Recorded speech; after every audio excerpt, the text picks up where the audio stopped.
Hello, everyone. Welcome to another exciting episode. Ancient Relics and Hokey Religions. It's us. We're back. We did it. Welcome to 2022. Happy New Year. Hope you all had a great holiday, great Christmas, New Year's, whatever else you celebrate, or if you celebrate either of those, whatever. I don't that you had celebrate New Year's, Josh. Okay. Well, you know what? All right. I hope you had a great month of December, Jacob. I did not. Tabletop. If anyone's interested, they can look at the video I made about it. Ay. Well, against all odds, it's us. We're here again, and it's really great to see you. I'm Josh from JnJtabletop, but you probably already know that.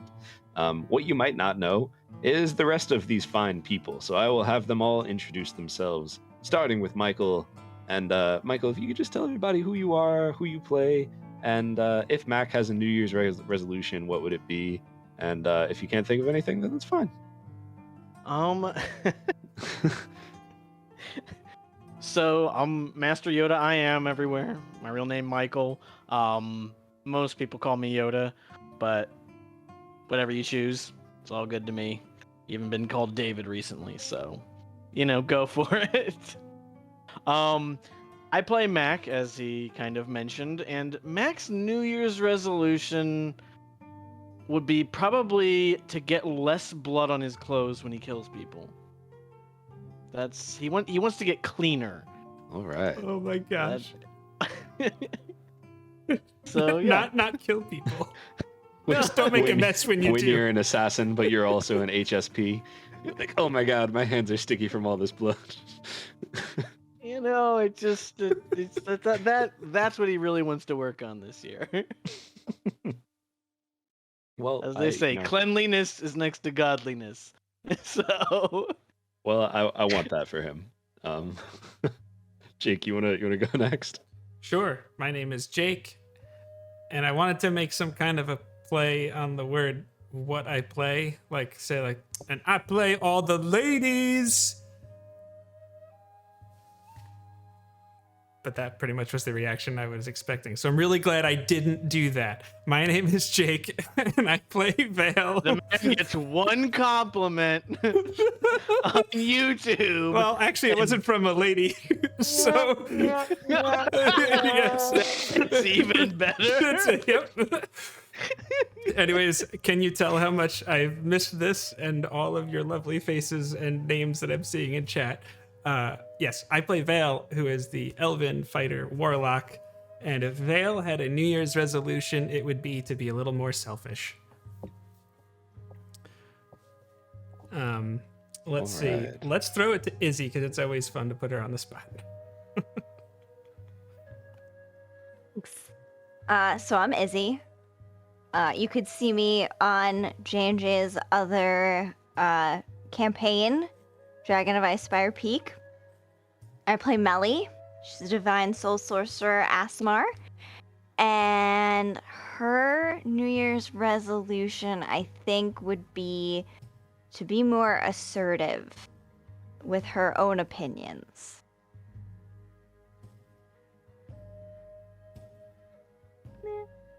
Which means we're going to Evan now. Hello, I'm Evan, or Evbo. You can catch me on twitch.tv/itsevbo. It'll be right under my thing here, or at itsevbo, pretty much everywhere. But I play Echo, the halfling monk. And also I play the ladies. And if Echo had a Echo's New Year's resolution for this year is to learn how to do the worm. It's very hard because he's very short. You'd think that would make it easier, but it actually is quite difficult. So learn how to do the worm. If anyone As a halfling, I can confirm it is not easy when you're short. Yeah, it's tough. That's all I got. That's great. I love it. What about our dungeon master? Does our dungeon master have any New Year's resolutions? Oh boy. More NPCs. No, I'm just kidding. Does the Dungeon Master have any New Year's resolutions in relation to this game? That's an excellent question. Maybe a little more combat. I mean, I'm always down for a good fight in D&D. I don't know. We'll see. Tell you what. I'm gonna be doing more this year. I'm gonna be using more candles because our friend Nooch has a candle making company called the Makery LI, and these things are super awesome. So check them out for sure. Does he ship?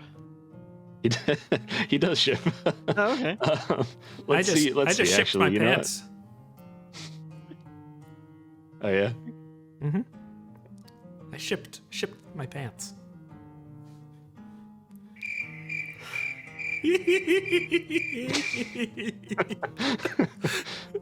This is what happens when we don't have Yeah. episodes on a regular enough timeline. Yeah. Jake gets It's all punchy. stored up. I can't not say this stuff. You guys, you should have heard what it sounded like when it was just me and Jake before anyone else got on the such call. a giggle fest. I don't even know how long I was beatboxing for before like Jake actually said something to me, because I was in the call literally just like making noises, and then he's like, "Hello." But anyway, It wasn't that it's long. good to see all of you. So for up-to-date information on Rare Drop and all of the things that Rare Drop does, because if you didn't know, the Twitch channel that you're on right now is twitch.tv/raredrop. And if you want to know more about them, just go to raredrop.co. They have a new YouTube channel for the roleplay brand specifically, so just go to Rare Drop Roleplay on YouTube, and you'll find all the things. If you want to catch up on old episodes of this show, well, they used to be like missing. They were the lost episodes, like you know, they were just gone, you know. But they're slowly being re-released on our channel, youtube.com/JnJtabletop. I think we just put out episode 4 today. I want to say, is that correct? We Jacob? did, but the really cool thing about it is the ones that are missing are actually contained in the playlist I just put there that's on our channel. They're unlisted. They will periodically become public. But you could catch up on all of it if you were just jonesing for stuff. You want to reminisce all the stuff. You want to hear me make more jokes like I have, then there it is. Just literally like 120 in an hours of attempt puns.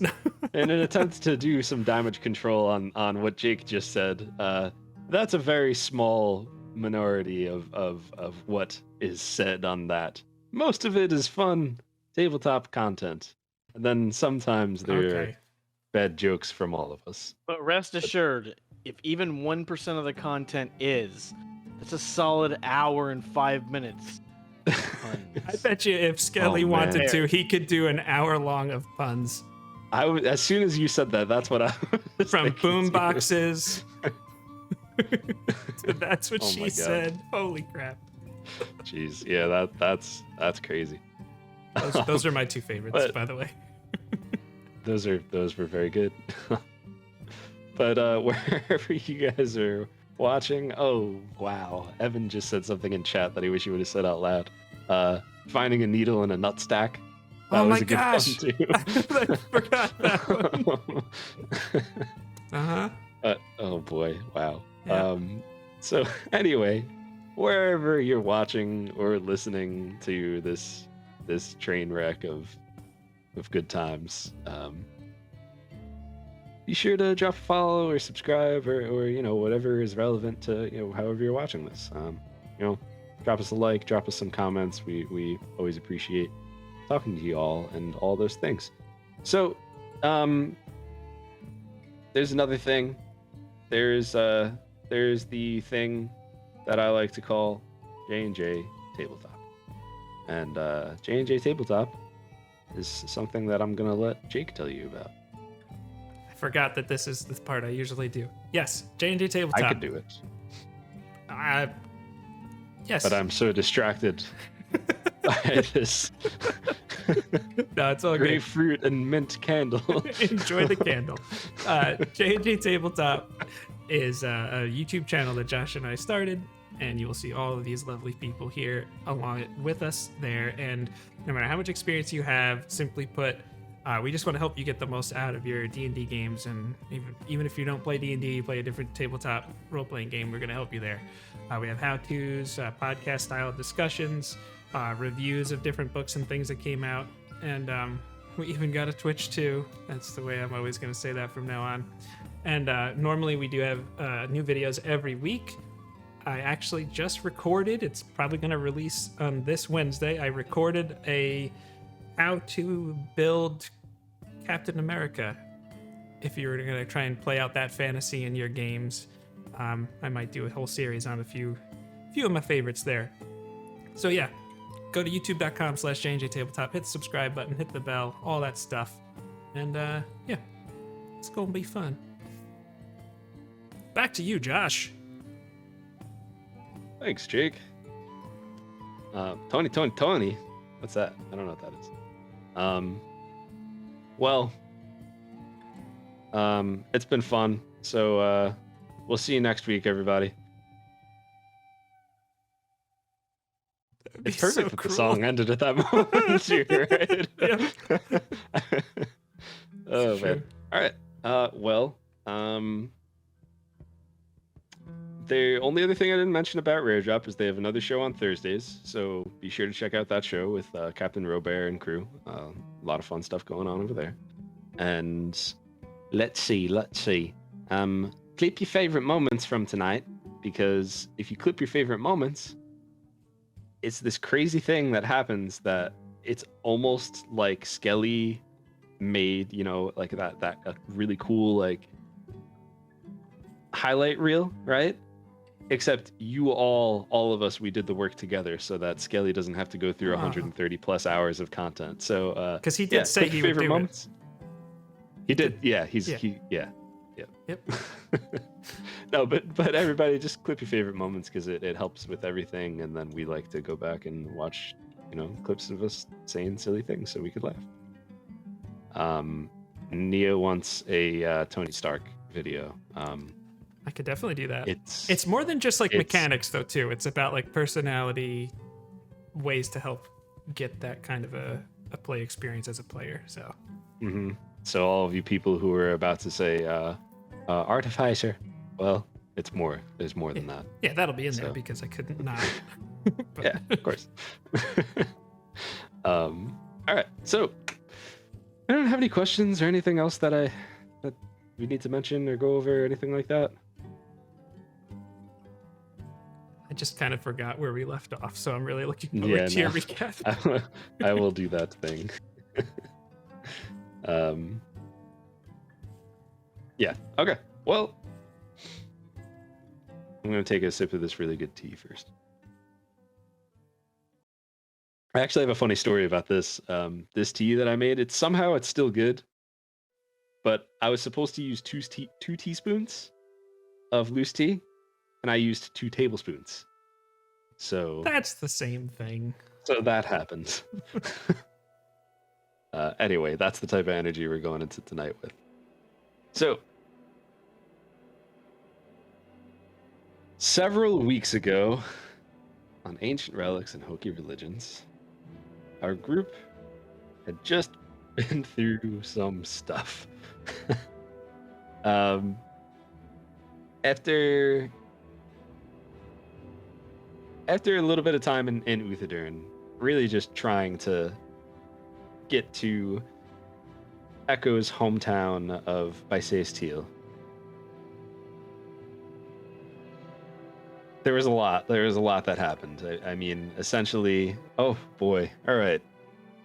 Pause for a second. Since it's been so long, how far back should I go? How much do you guys want to know? Whatever you feel is relevant to today. Okay. Fair enough. I would literally say just some minor recap of last episode personally, but perfect. Let's do that. So, last session, Ancient Relics, Hokey Religions. Our group had just arrived in Bysace-Teal from Uthadern, which they had spent some time, did some quests, killed a dragon, assassinated some sort of like political military leader for like one of the strongest military superpowers in Exandria. No biggie. NBD accidentally potentially framed it on Vale's in-game brother, Jake's in-game brother, Carrick, and now they're in Bysaeus Teal. So, with all of that in mind, they decided to go wind down and figure out what to do next and what to do with this crazy super weapon magic thing that they found. So they went to the Temple of Ayun. They went to the monastery. And Echo went in. He said, "Hello. Can I speak to Master Dinois?" He was told that Master Dinois went missing about 3 weeks prior. He left for something and had not returned. So the group decided to get some rest. It was a long, long, long night. It's been a long week. And they went to sleep. And somebody had the idea the next morning to use the Scroll of Sending to speak to Master Dinois. And it worked. He let Echo know that while he is safe and okay for now, there's much that he doesn't know about the order he's been a part of. And that there's something for him in the drawer in the office of Master Dinois. Echo went in, searched, and he found what looked to be some sort of game piece with a sphinx on the outside. He held on to it, and feeling uncomfortable with the order and the people he might be around, he suggested that they find someplace private to speak, or someplace even not so private, just someplace elsewhere. So they went to Bacon of Hope, a local brunch spot, and I want to say, as far as the conversation went, I think you had. That's a good question. As far, I don't remember exactly what you told them after you went in there. I think right before you walked in the building, you said to them, "He's safe. There's some stuff that you don't know." Everybody was kind of like, "Huh? What happened?" And Vale was like, "Does Master Dinois have a routine?"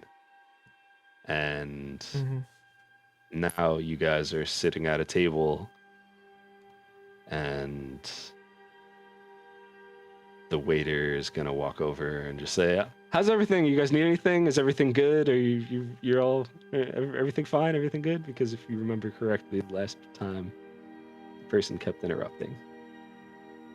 They're very attentive. I believe Mac had gotten a couple bottomless mimosas topped off. As memory serves.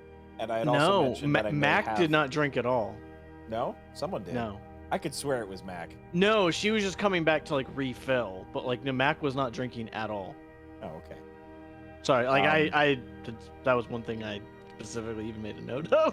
Okay. But Echo had also, I believe, made mention that he may know somebody who may be able to get some, street level information. But as I recall, yes, the focus of the conversation, I think, steered more toward,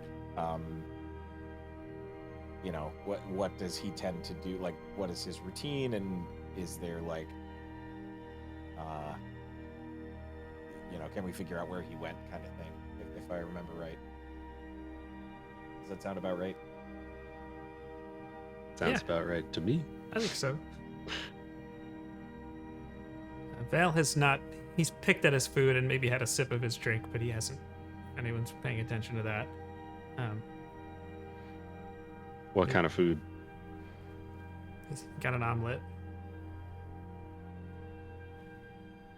spinach and feta. Classic.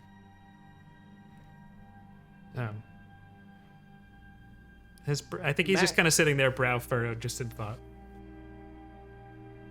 Mac is quiet, but he's definitely going into his food. Also classic. One thing I didn't mention from last session, if anyone had forgotten, Melly tried to have a conversation with Vale, and it didn't go over too well. He pushed about back. What had happened the previous night. So, just a reminder. I don't think Mac was happy about it either. Not at all.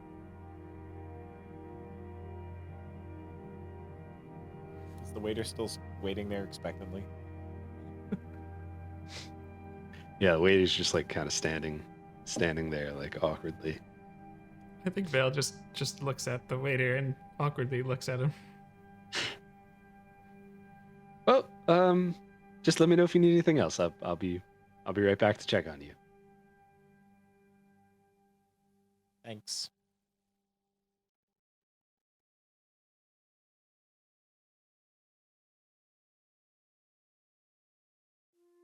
Well, I believe some of those from my order may be expecting us to have a conversation with them. I believe Sister Lene may be expecting us. I assume we will need to play things pretty close to the vest.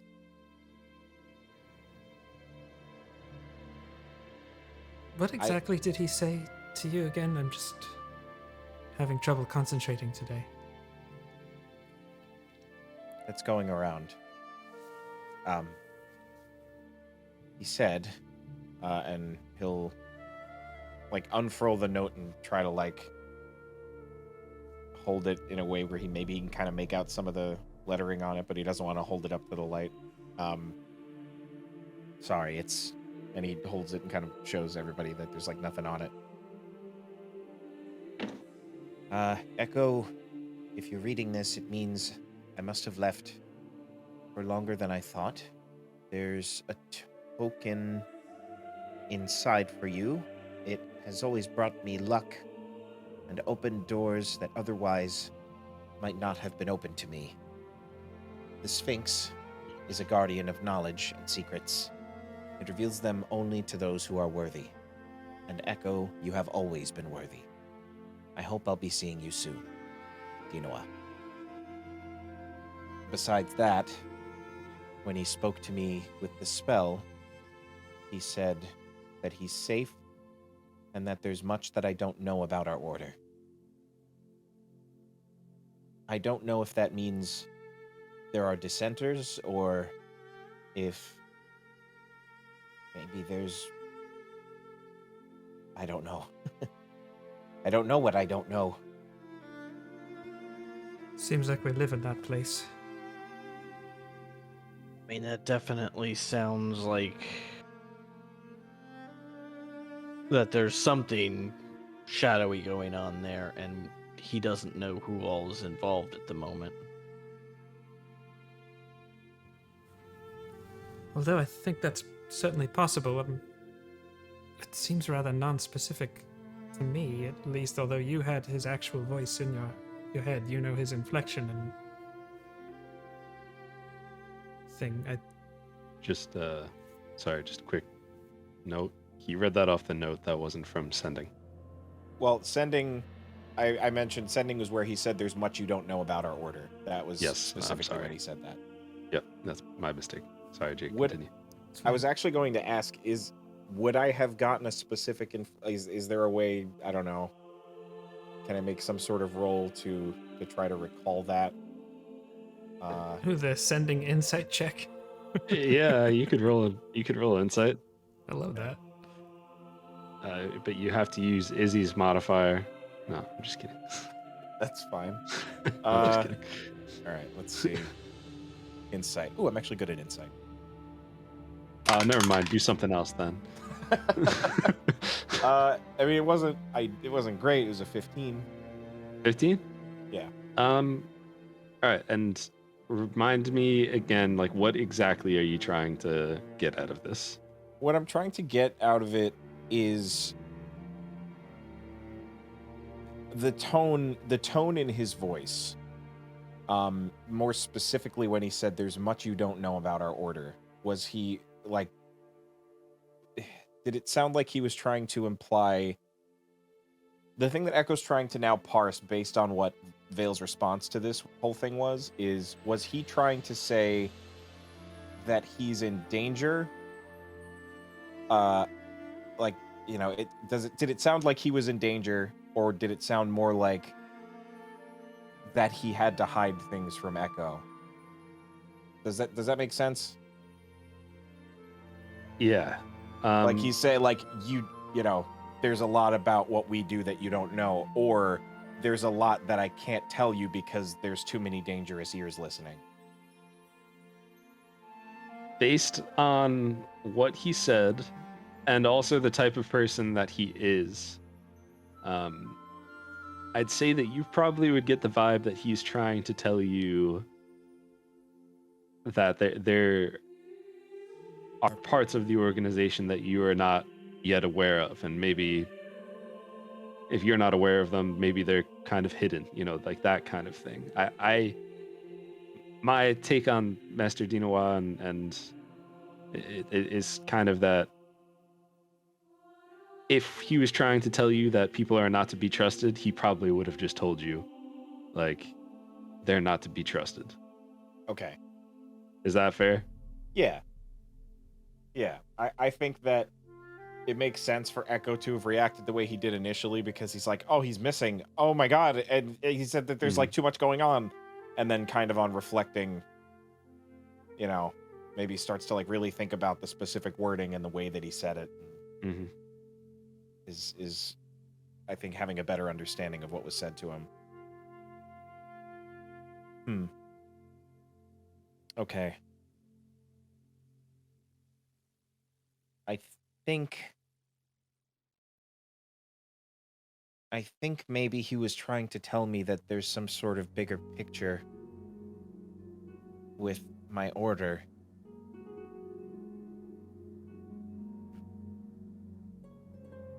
I'm still not entirely sure what he meant, but...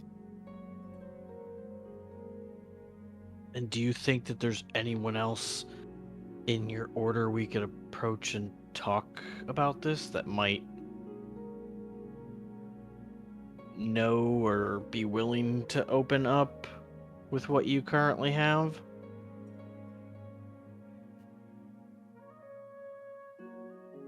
Do you mean about Master Dinoa's location?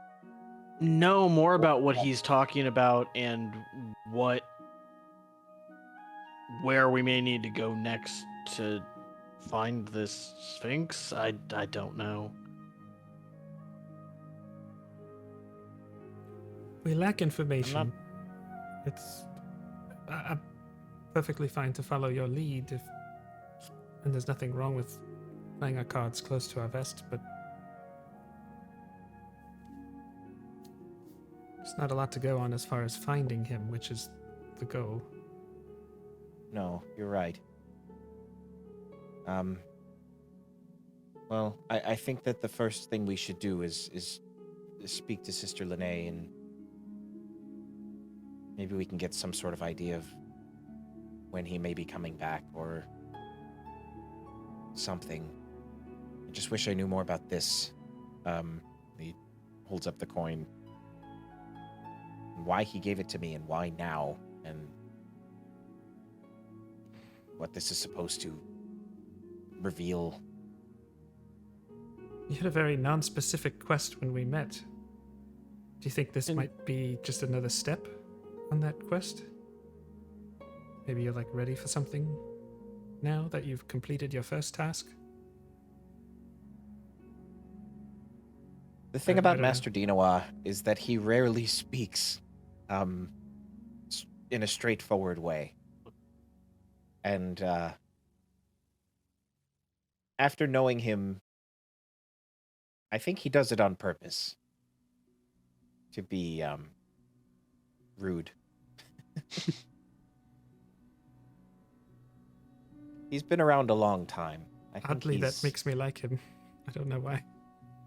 Now, when Echo is holding the coin up, if everyone else at the table, would I recognize the coin or get any like have any recognition of the markings on it? You could roll a history check, maybe. History check would be a 15. 15.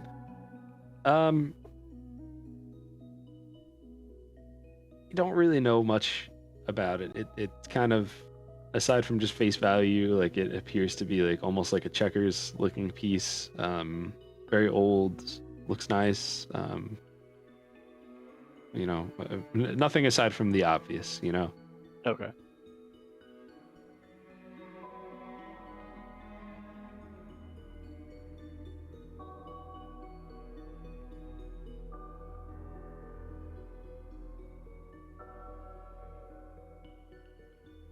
Have you had much interaction with Sister Lene before? Is she someone that you know well?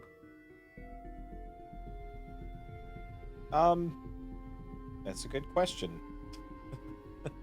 Mr. DM, would you say that I've had the way I imagined it is I've probably seen her around, like I know her by name, but don't know too much about her.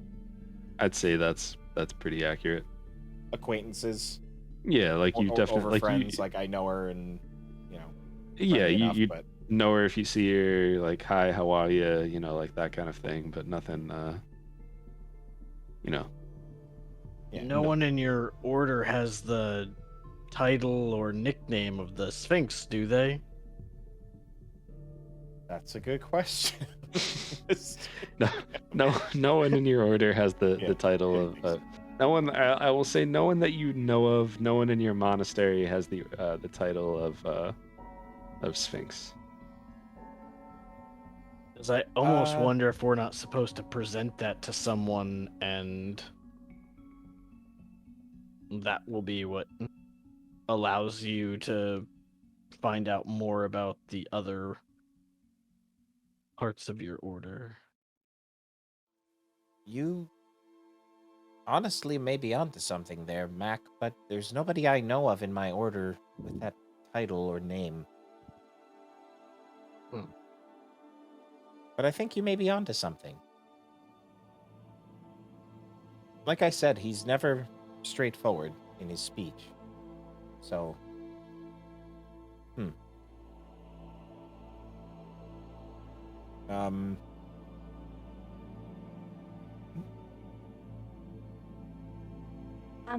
Echo? sorry, go ahead. Would there be someone that Master Dinoa would have kind of left in charge to watch over, like a second in command?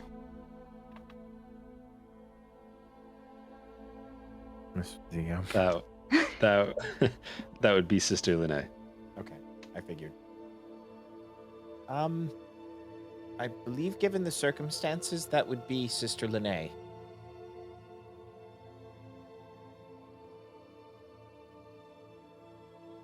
Then, for any further information, she's still our best bet on where to start to look for him.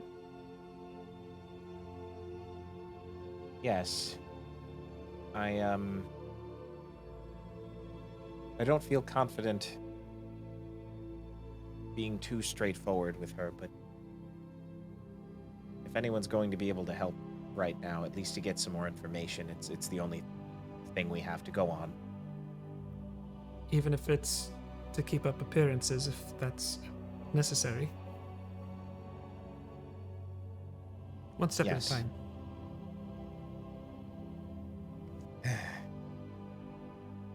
All right. Well, we should probably make our way back to the temple then. So, right now, our plan is to just see what information we can get about Master Dinoa, so that we can finally be rid of this thing.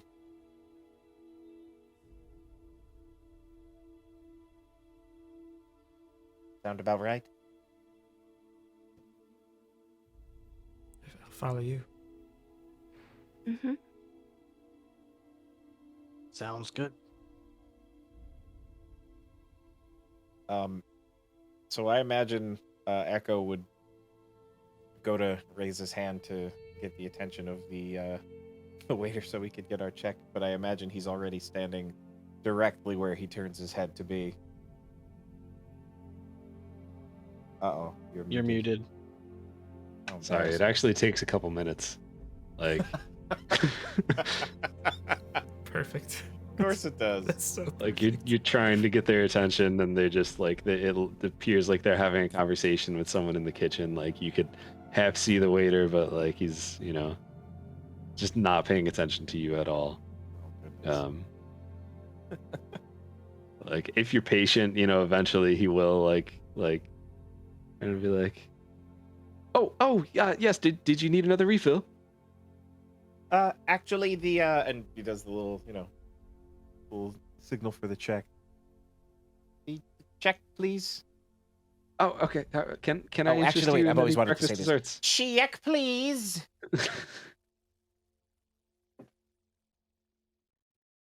uh, all right. He'll just be like, yes, one moment, and it brings you the bill, and it's let's see, 4 breakfasts. Who did bottomless mimosas? No one. I don't remember. I genuinely don't remember if Echo did. I don't All right. recall making a point to say that he did. Okay. Yeah. So we will call it.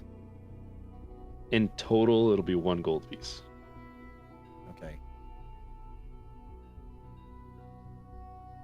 tip included. Not tip included. Mac is like slowly checking his pockets for coins to see if anyone else grabs the check first. I think Echo would. He would just put up the gold coin, and I think, let me check what I have exactly. I have it here. Yeah, Echo would put out the gold coin and drop 10 silver is 1 gold, right? Yeah. So he would put down 3 silver on top. All right. Very nice. Okay. Yeah, so you're able to leave, no problem. Does anybody need a box? You want a box for that? Anyone? No? Okay. Mac just glares at him. So you're all able to head out on your way, and all good to go. And at this point, there are a good amount of people walking around the city. Mostly elves, but you see the occasional human, and mostly elves though. A lot of wood elves, high elves. Just going about their tasks. All looking busy, like occupied, like there's just something so important that they don't need to pay attention to what's going on around them. I'd say the person that probably notices that most would be Mac, just as a thief. Or maybe Vale too, both of you as just all around sketchy dudes.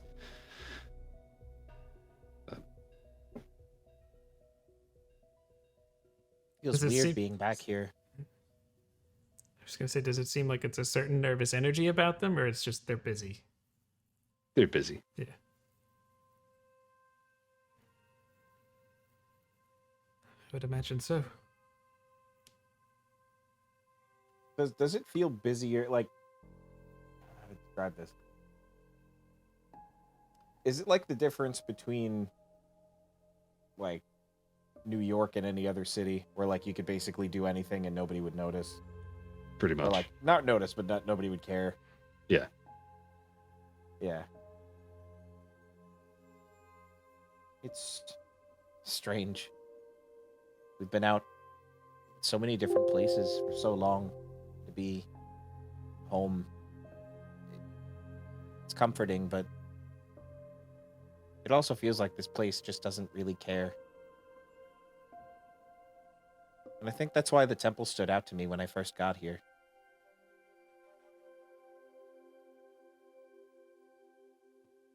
Sorry. Just thinking.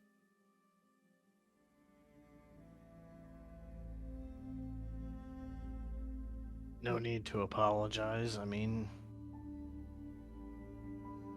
it's understandable and makes sense.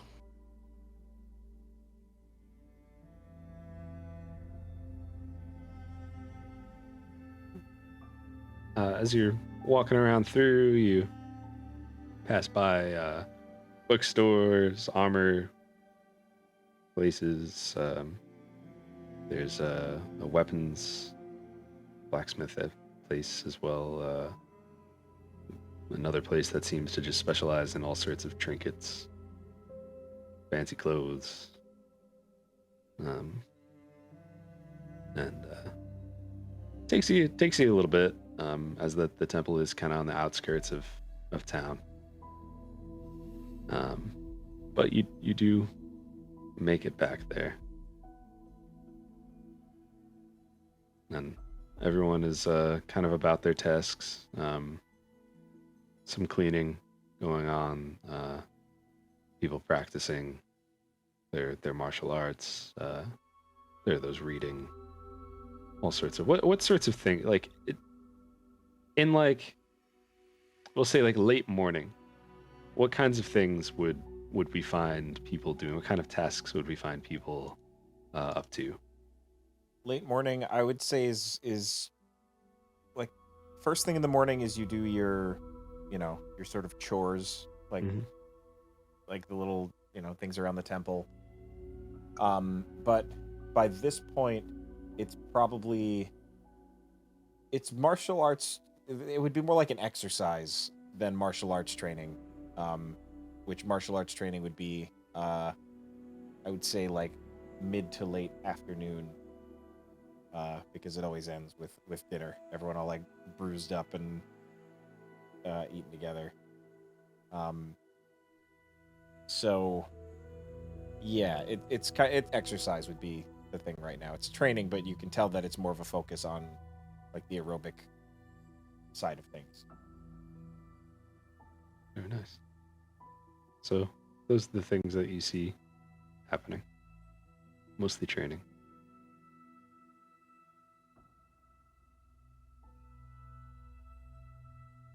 Let's see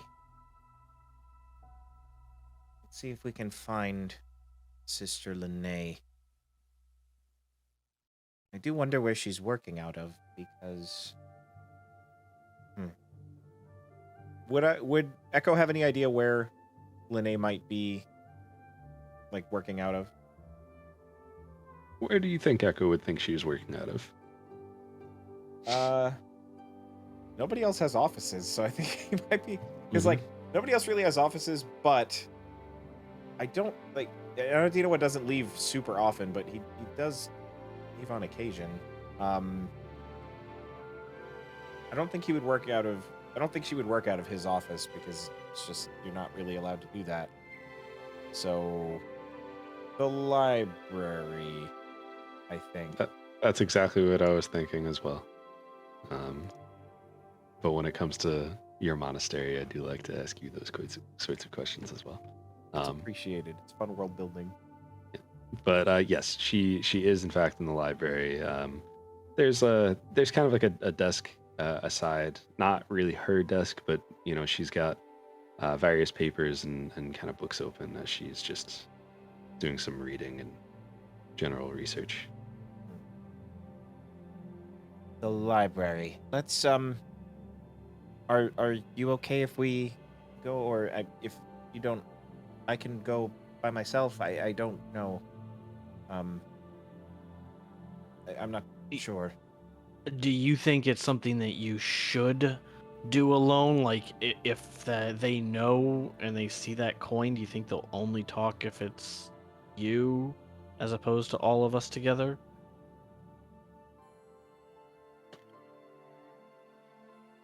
I'll 'Cause be I'm- honest. I don't think I'm going to tell her about the coin.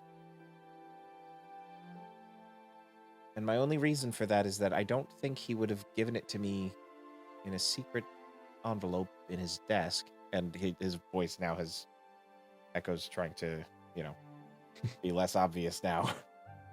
I don't think he would have given it to me in secret if he wanted anyone else to know about it.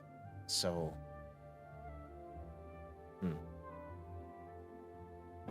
I think either way it's okay, because I believe all she knows is that our intent is to find him.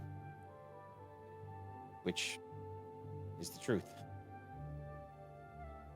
And if there is some sort of shady part to this organization and someone's going to kidnap and murder me, then it would be nice to have at least one other person around to maybe stop it. And it's up to you whether anyone noticed it, but whenever you said shady people, Matt kind of like spins the dagger in his hand and then disappears again. Okay. Was the drawer locked? No. There's a lot of conflicting evidence. It doesn't sound like there's just maybe that's significant. I don't know. It's okay. I suppose Maybe not. you may be right. But his drawer was not locked, but I'm not sure his drawers have locks. Also fair. They do not. The envelope was sealed with his own seal, which admittedly was also sitting on the desk. I think I see what you're saying. Just I would I know this is it could be very easy to jump to conclusions when something is this close, hits this close to home. That's really all I'm saying. It doesn't mean that you're not on the right track or anything like that.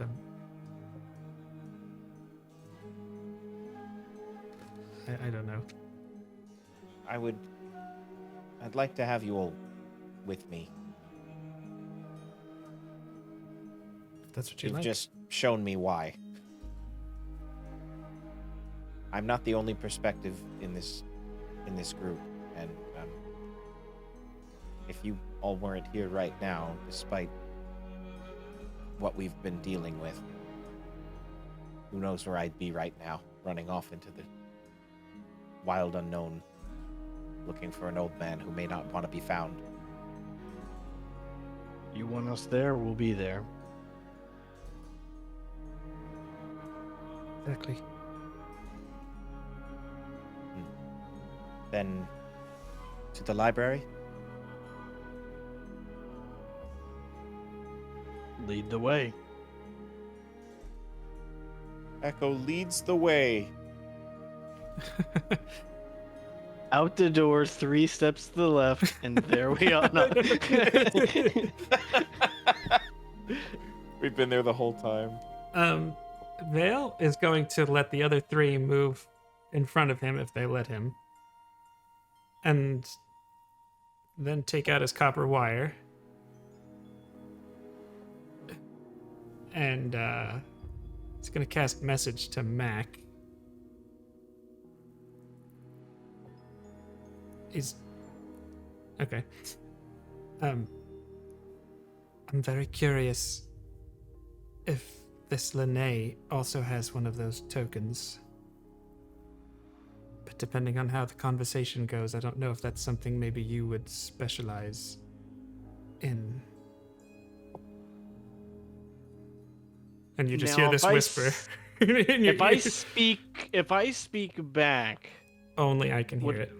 okay, all right. But you might be moving your lips. I mean that whatever. But I mean, I would try to make it as non-noticeable, and I mean, I feel like I would be right after Echo, and if he's leading the way, unless he like actually turns around, I would Yeah. kind of stop talking at that point.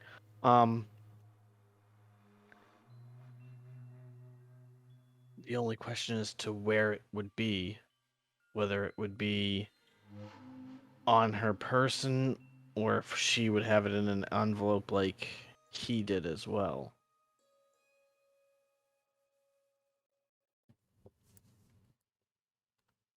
I mean, if Echo takes her away from her desk, I'll search it. I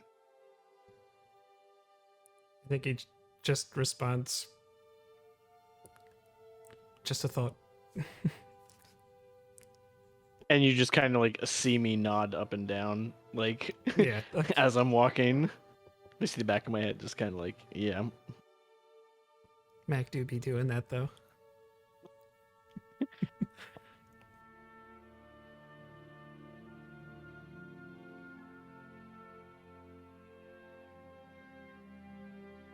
All right.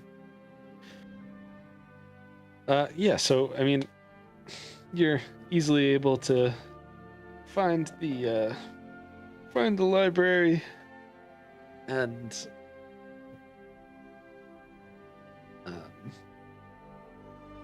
you know, you find her kind of sitting at a desk, like I think I mentioned, but she's got her papers and books, and she's just kind of just reading away and jotting some notes down and everything. She really doesn't pay much attention to you walking by, and unless you make yourself known.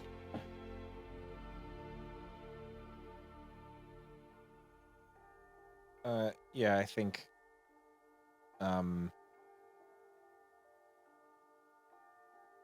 yeah, I think as he's approaching, Echo would just say, Sister Lene, reason above all. Reason above all. How are you, Echo?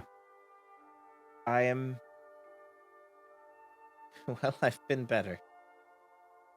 But it is, it's good to see you this morning. Me too.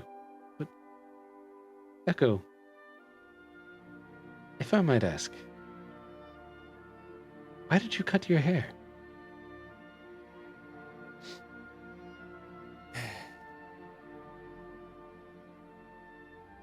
I didn't want to. We were at an event that had a dress code requirement. Of course. Yeah, I'm but sorry. Now he's got like the tiniest little bit of stubble, you know. Like, it's not great. It's not great over there.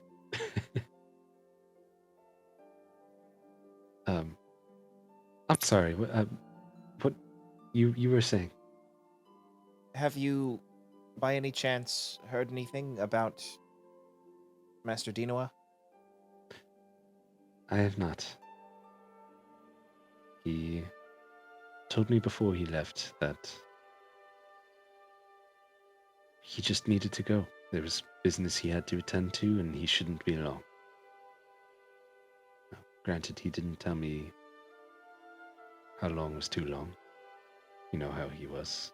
I suppose that wasn't his way, but this... Well, I think he would have mentioned if he was supposed to be gone for a month. Don't you? Yes, certainly, unless that business was incredibly urgent.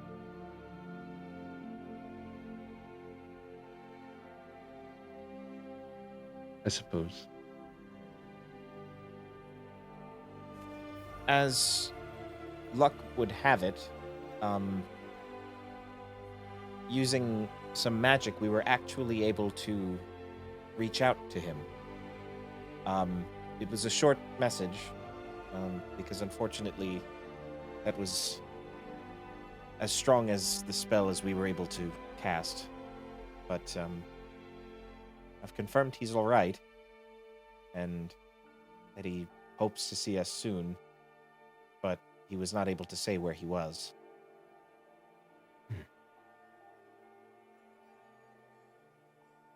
Amazing. I suppose that is reassuring, knowing that he is safe. He did not say where.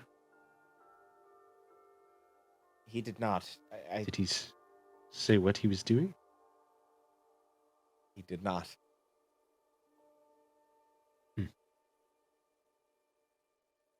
I've never really known him to be a secretive man. He's generally quite honest. I can't help being a little concerned. What do you think of all this, Linnea?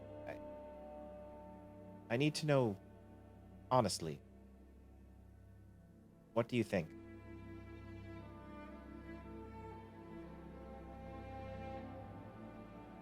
Well, Master Dinoir always has all of our best interests in mind, and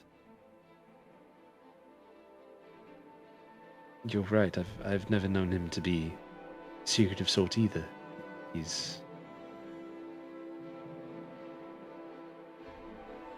Well, I think if he's hiding something, there must be reason for it, but what that reason is, I could not say. He's not even shared with me what the purpose of his journey was. Only that it was important and it should not be long.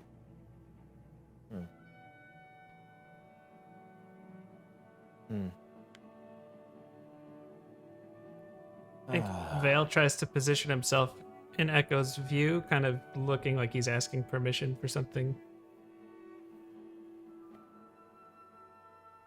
Oh, Vale, yes. Sister Linnea, is it? Is this... Did this trip seem out of the ordinary? Like, this... You know, Echo has said he's done things like this periodically, but did he seem upset or worked up about anything? Well, he did seem rather flustered, and he was in a rush. There's a sense of urgency that I've not ever really noticed with him before.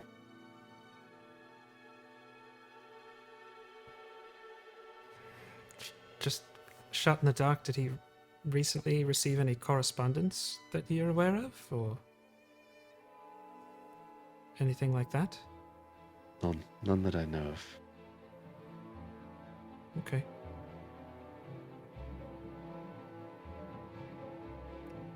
I think he kind of just looks at Echo and a little half shrug.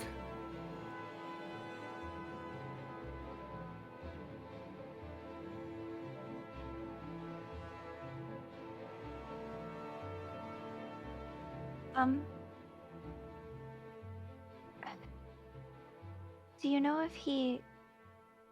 if there are any particular supplies that he brought with him? Maybe to suggest that he might go to a colder or warmer climate? Well, he was just warm, but it is our winter season now, so I don't know what he had in his pack. I did not search it, nor did I ask him. But he was dressed appropriately for the weather.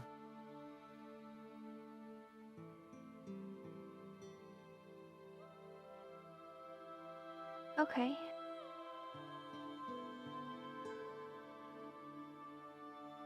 I believe you said we have no idea, not a single clue which way he went.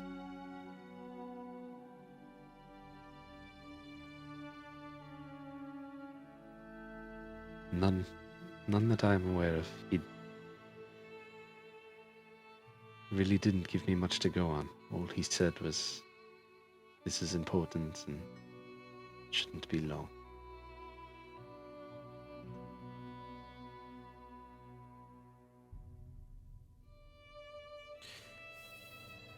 It's a strange man, our master.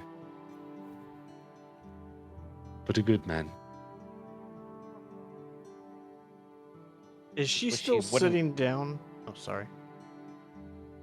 She is still sitting down. Just wish he wouldn't always speak in riddles like a damned sphinx.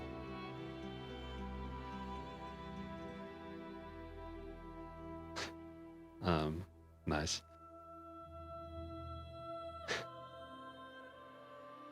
Believe me, I feel the same way. It.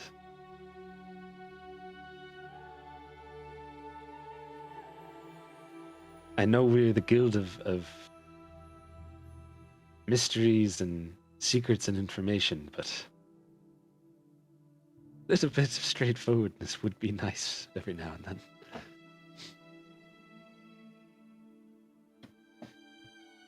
Well, we know he's safe, and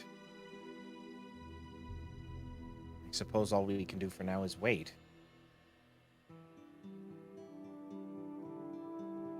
I'm not comfortable with it, but I don't really know what else to do.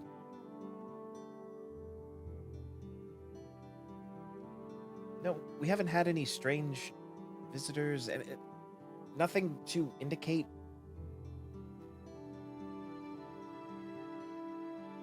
I don't Well, know.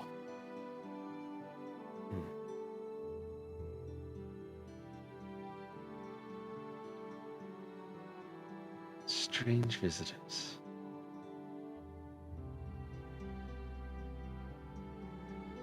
As Linnae ponders that thought, we're gonna take a quick break. Because we gotta take a quick pee break. It's just the way it is. If anybody has any questions about anything that has been said or anything in general, D&D related or otherwise, then let us know in chat and we'll answer as soon as we get back. All right, everybody good?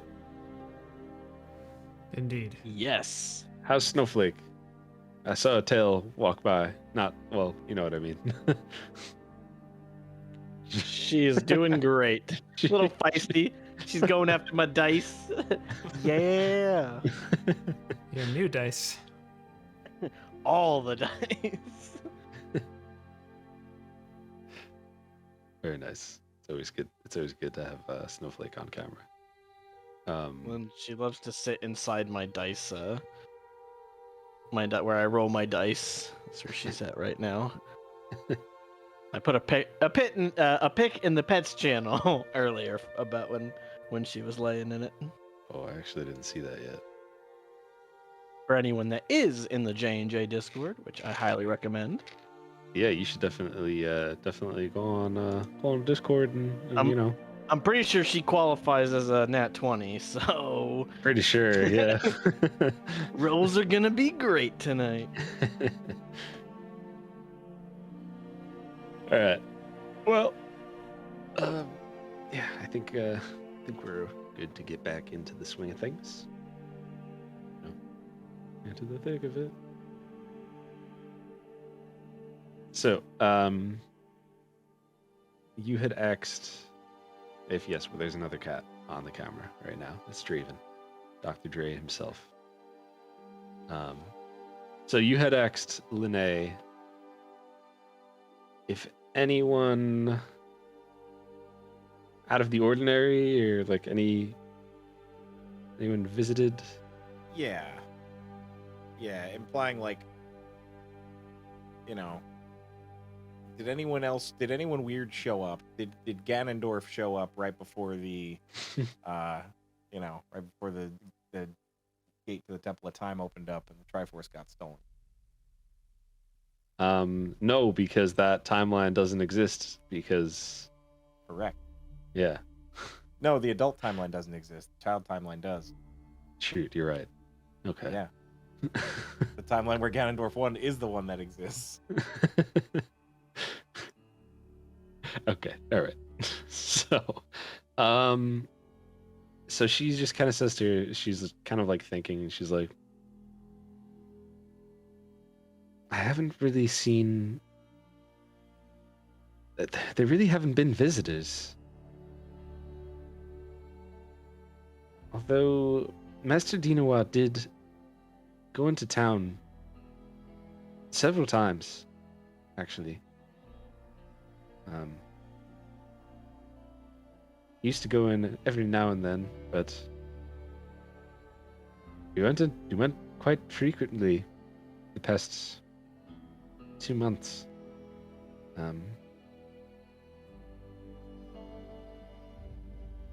But no one really came here. I've been trying to make sense of his research, but it's all just...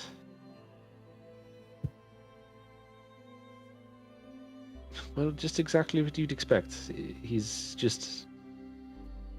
a lot of research into Ayun herself, on the knowing mentor and her wounds, and the healing of said wounds, and well, this doesn't really point to anything. It's all just research. That's it. Just theories. Is there a record of the books that he was reading before he left? Do you mean like if he had a library card and like, you know? Yeah. It's a list of like 10 things you want to tell Echo before you leave. Something like that. By Dino. The second word of every title. Master Dino started a YouTube channel and made a list video.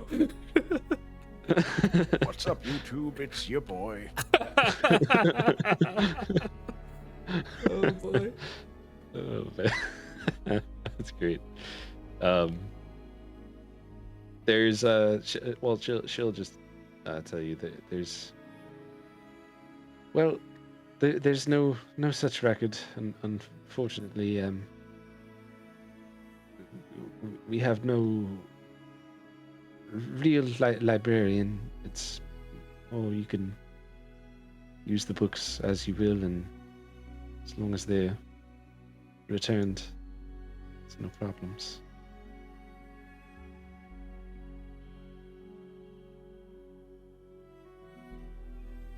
There's really not a lot of information.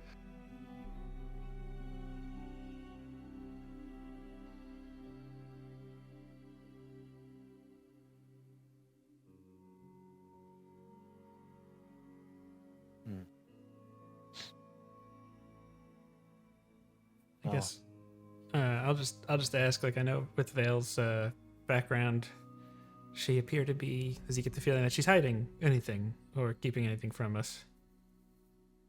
Unfortunately, he does not get that feeling. Okay.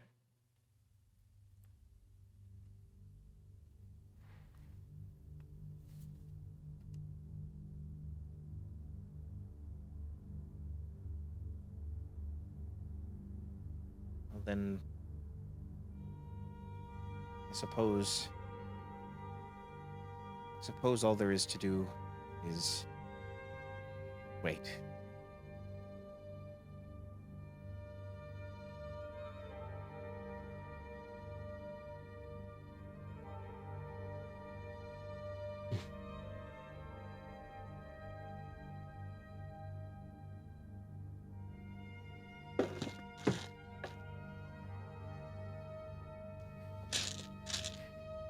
I love picturing just us all awkwardly staring at each other right now.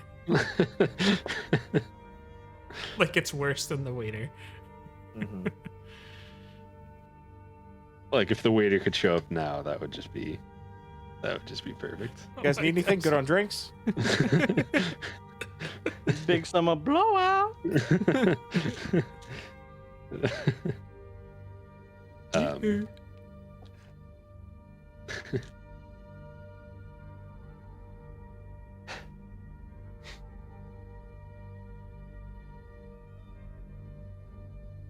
She will just say, the only thing that seems out of place to me is that he made so many trips to town. Do you know where he went?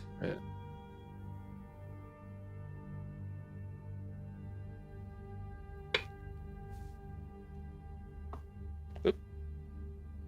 Almost dropped something there.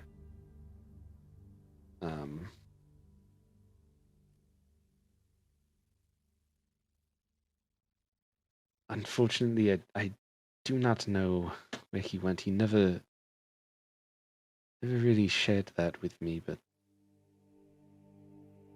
every now and then he would come back with strange trinkets, like, well, like just random things, really. Did he ever go with anyone, or did he go alone? He went alone. You happen to remember what the trinkets looked like? Maybe if he was visiting a particular store, we could go in and speak with them about it if you recognize what it looks like.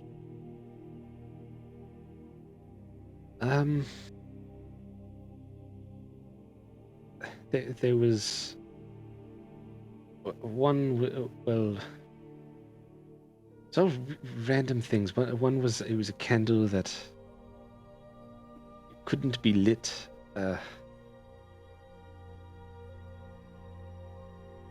Another one was, he actually used this one for my birthday.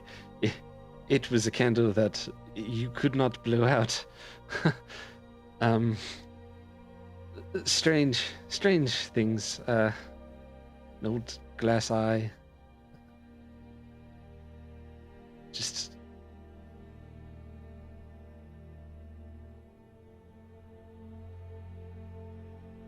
nothing really good. I think I know where we should start.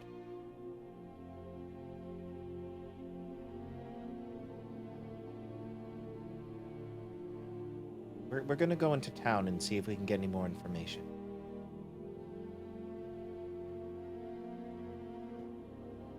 Sounds like a good idea to me. Well, if there's anything that I can do to be of service to you all, just say the word. Or words. Thank you, Lene. Thank you. Reason above all. Reason above all. I think Val just gives a nod. Mac does as well.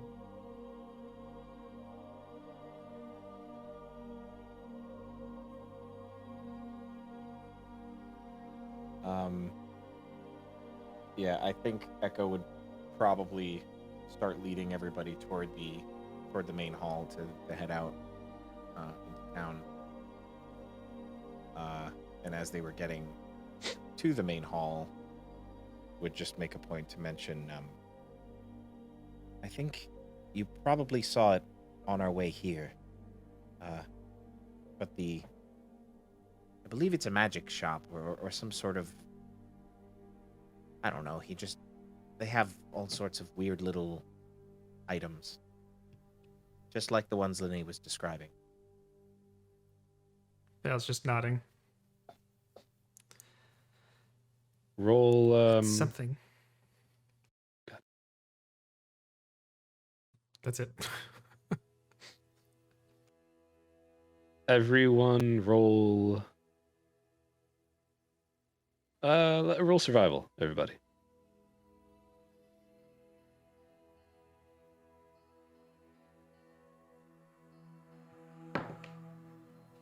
7. 16 for Mac. Melly either got something really good or really bad, based on that reaction. No, she's playing the nose game. Whoever's the last to do it is it. Nose goes. Sorry, everything is loading super slow. I gotta scroll a little. What was the natural roll? The natural roll was a natural 20. And what are we rolling? Survival? You have a +4. I have all your sheets up. Oh, thank you. No good. Well, I'm also proficient in survival. That's how you got the +4. Yeah. So yeah, 24. And Echo. 22. So when you're mentioning the shop, Melly remembers reading the name of it. It was Oscar's Oddities.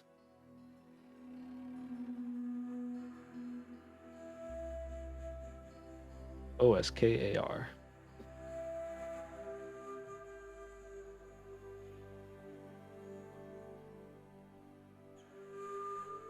So I think I might have seen a shop that fits that description. There was one that stood out. It was called Oscar's Oddities. I don't know, Echo, if you know where that's located? I would imagine Echo probably knows where that's located. Yeah. Yeah, you passed it. You mentioned. Oh, yes. Shall we go pay Oscar a visit?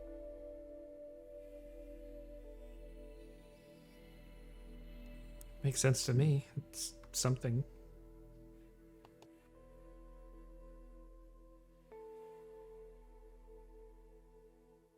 And if anyone needs to stop anywhere else, I mean, there are plenty of incredibly skilled tradesmen here. I mean, it couldn't hurt to check out a armor or leatherworking shop if there happens to be one. It's been a while since we've been able to spend some coin. Well, since we've had coin to spend.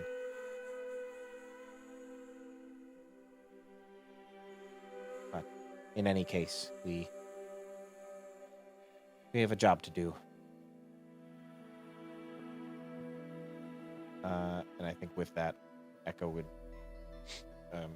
start leading everybody toward Oscar's Oddities.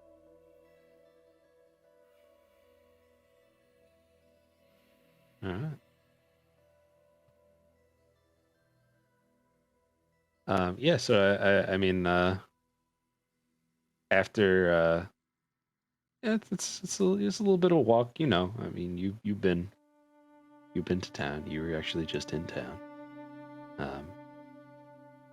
But you find the shop, and it's got this nice sign written in very good calligraphy. Oscar's Oddities and other trinkets. And you know, it's pretty much the same type thing that Echo had mentioned before with the descriptions of these places. The outside is just very nice, very well presented. It's got this window with the writing on it, and you know, all of these instruments and all sorts of weird little things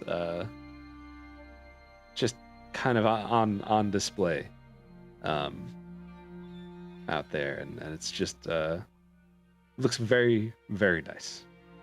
And if you open the door to go in, there's a bell. And when you typically the little bells that you open a door, it's like ba-ding, like that kind of thing.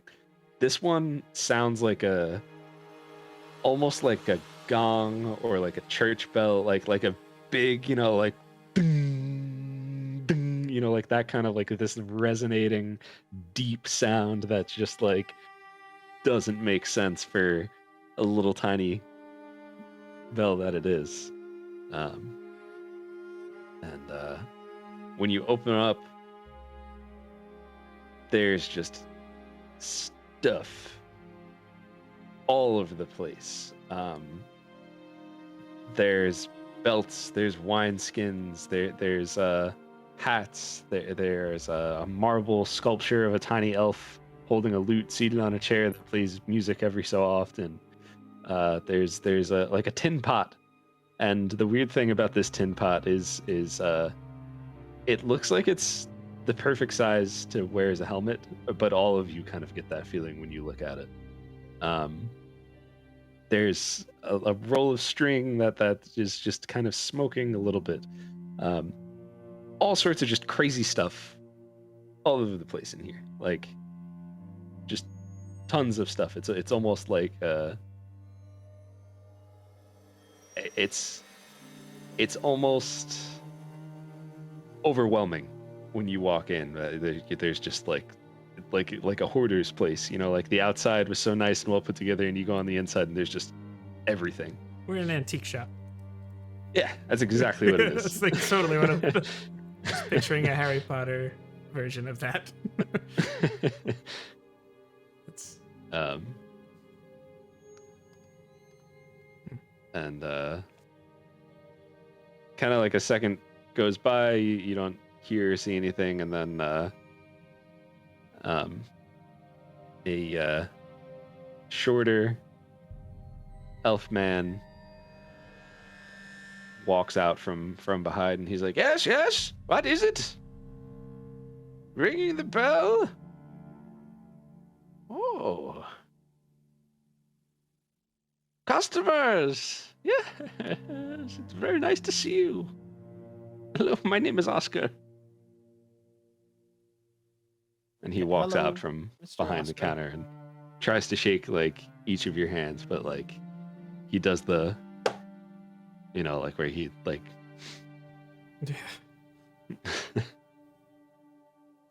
Vale shakes back.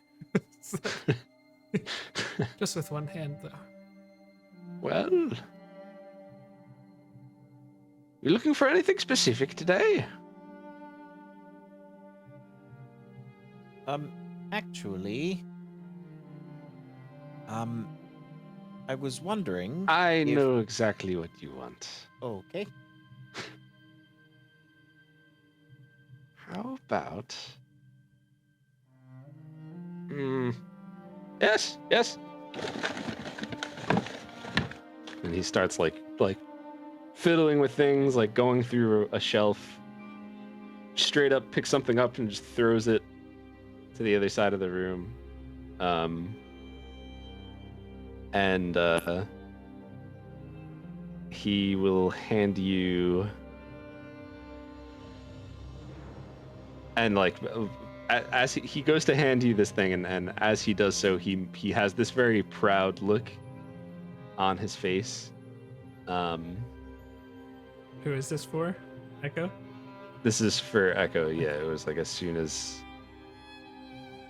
Echo starts talking. And it is, I lost it. It's just like a flute.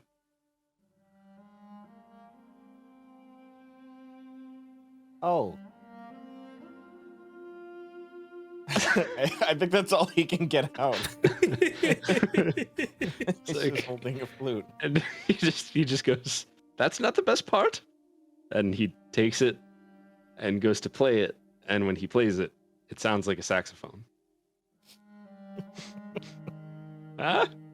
Yes? I kind of like Mac kind of like walks over to him and like taps on his side, but like it's like at his hip just because of like even eye head level is that's where like kind of like tapping on him for just a second. Tapping Just- on the Oscar. Yes, on Okay. Oscar. He And, looks at you. and if he looks, just kind of like motions him for a second.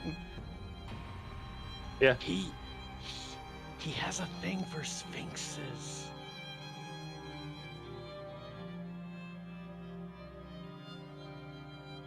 Does he? Yes. Hmm. But I kind of like whisper it to him, so it's like I'm giving him the inside information.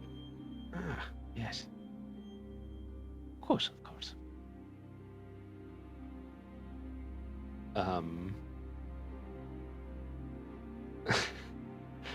He. Okay. He will then.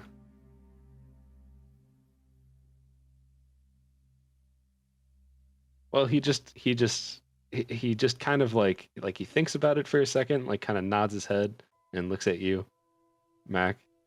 And he looks back at Echo and he's like, "So, what do you think?" Oh, it's very good. It's very good.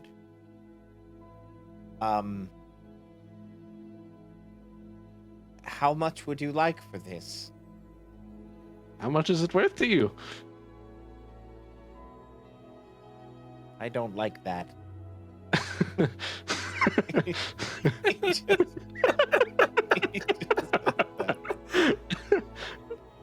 I love the straightforwardness with that answer. Good.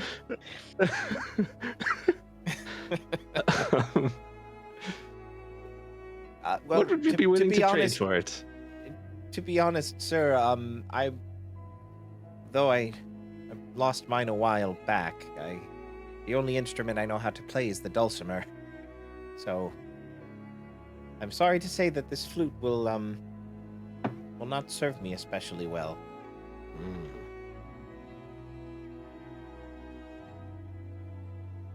Well, unfortunately for you, I've never heard of a dulcimer.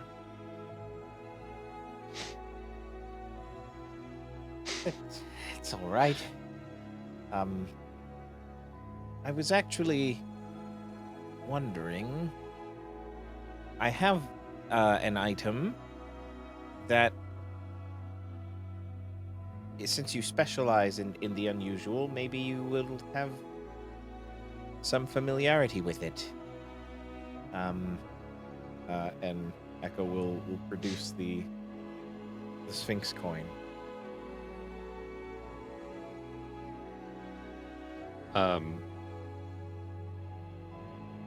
He will kind of like get like very close to you, look you in the eyes, and go to grab it, stop himself and say, "May I?" I'll say if he made a motion to grab it, Echo would absolutely like pull back, like just instinctively. But then if he stopped and asked, he would kind of fiddle with it for a moment. Yes. And hand it to him. And my reasoning for this is that it seems like he has a genuine interest in these items. It seems like his love for the unusual is legitimate. Whether that's correct or not, that's Echo's gut. So he'll hand him the coin. He will take it, put it like right up to his eye, look at it, sniff it. See. My boy, do you know what you have here? Some sort of game piece? Yes.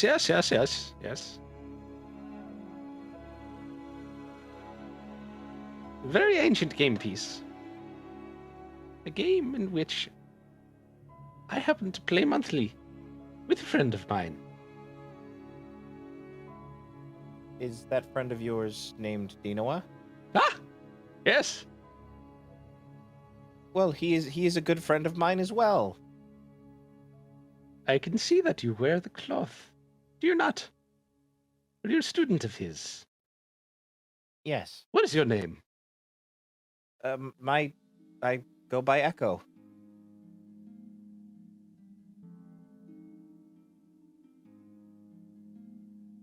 He will smile, take your hand, and slap the coin back in your hand.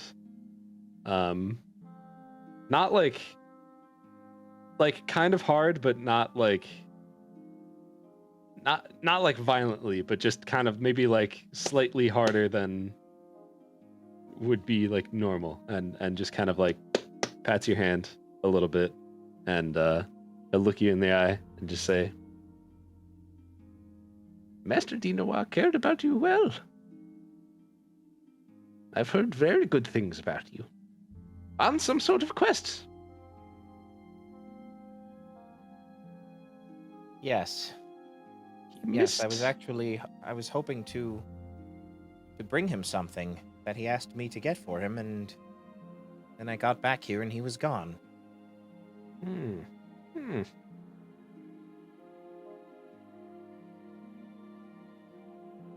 Well, unfortunately, Master Dinoa missed our game this month.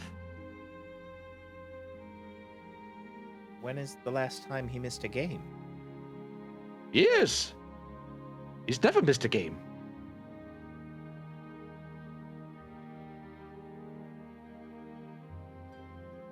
This doesn't make sense. But I do have something that I'm sure he wanted to give to you. But first,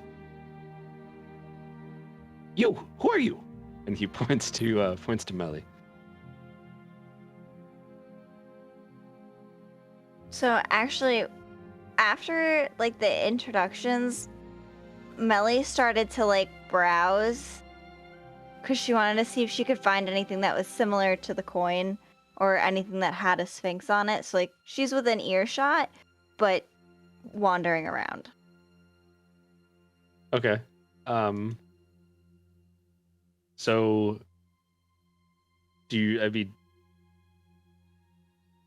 he's like looking at you, pointing to you, directed to you. Do you like look over to see who he's talking about when no one answers when he says, "Who are you?" Or like, or are you Yeah, still just yeah. No, Okay. not just ignoring him. Okay.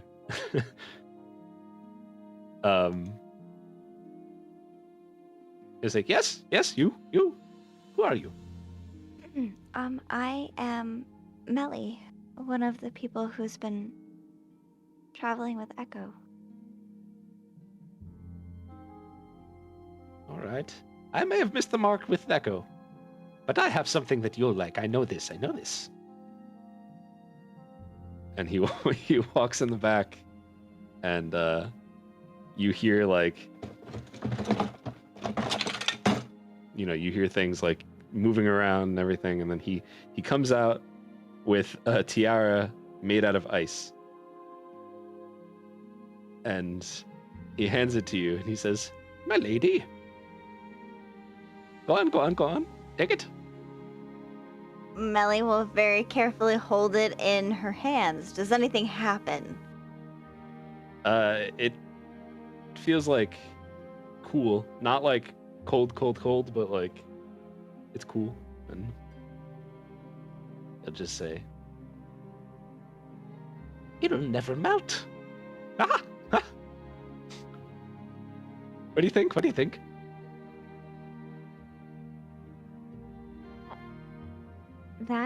That is very cool. It okay. Melly will put it on her head. He kind of leans back, crosses his arms, and just nods his head and looks at you. And then he turns back to Echo and he says, "Ah, yes. Master Dinois had something. It must have been for you.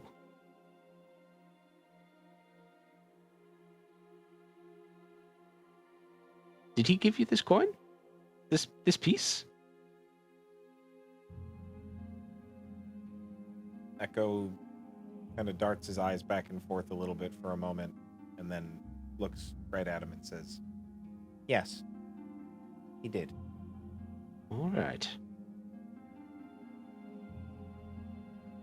And one moment. And he'll go in the back, and again, you just hear like, just like stuff getting like moved around, pushed around, everything. You actually hear like a loud crash, like with glass breaking, and he comes out, holding this box that is probably like, we'll say, it's probably like, it's not like massive, but it's like, it's kind of big for him. Like, he's holding it and just like, "Ugh," and like, slams it down on the table, and you look at it, and it's this very like ornate wooden box with these fine engravings like going off the side, and it has this depiction of a sphinx on one of the sides of it, and he just kind of looks at you and just says, "Do you know what it is?"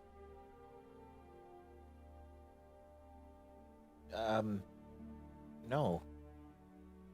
Is this the game? Do you know what's inside of it? No. Neither do I.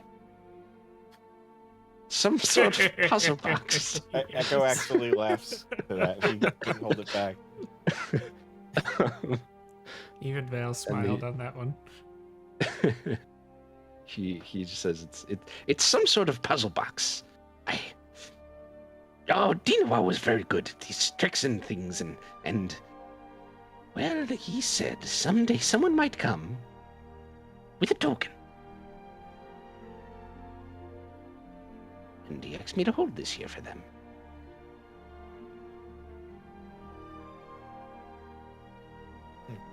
Maybe that's for you.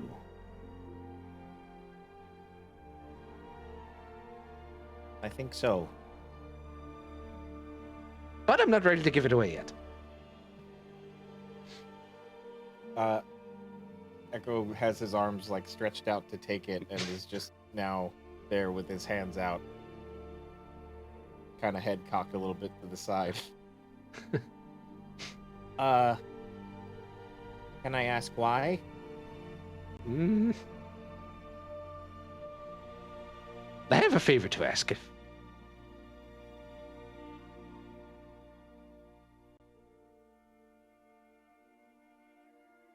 I'm sorry, I'm not my usual cheery self right now. There's... Well, a few days ago, there was a young half-elf woman here. A pitiful thing, really. She broke my favorite pot, and she stole one of my trinkets.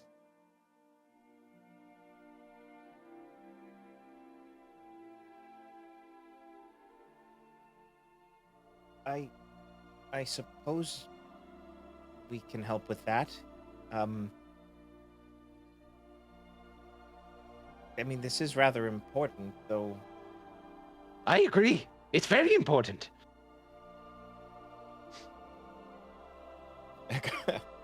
He realizing what he just walked right into, he looks like he just got a headache. But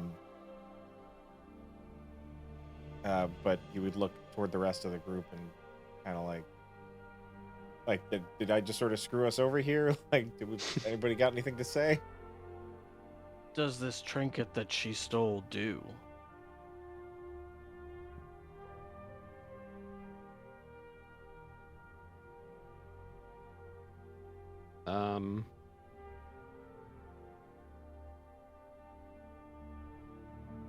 he will kind of like look at you, and he'll be like very skeptical. He'll just be like, "Why do you want to know? What does that matter?" Because if you're asking us to find her and get your trinket back, if it's something that could be used on us, I'd prefer to know what it could do.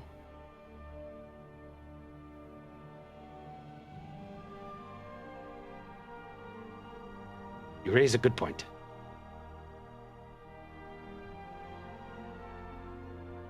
You're not saying that because you want it for yourself? No. Do you think that Master Dinoa would entrust that coin to someone that's not honorable? And we're here with him. Master Dinoa did not trust that coin to you. But he trusts us. You raise another good point.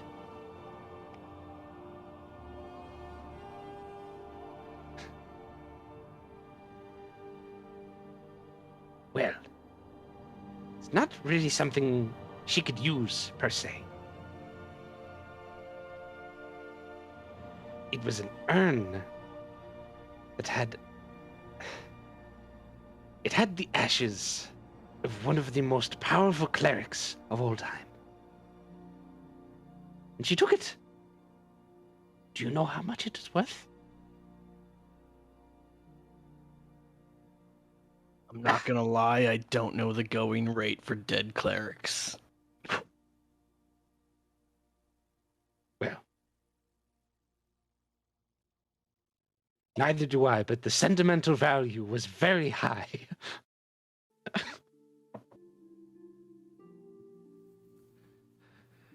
Then that makes it priceless.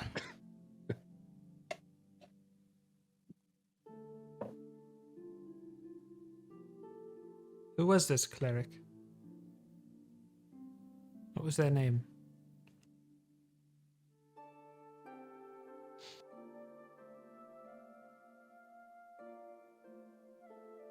He just kind of looks at you. I think Vale almost mimics the face back a little bit. Like just slight micro expressions, but like if he does that squinty look, just a little bit like looking right back to him. Uh,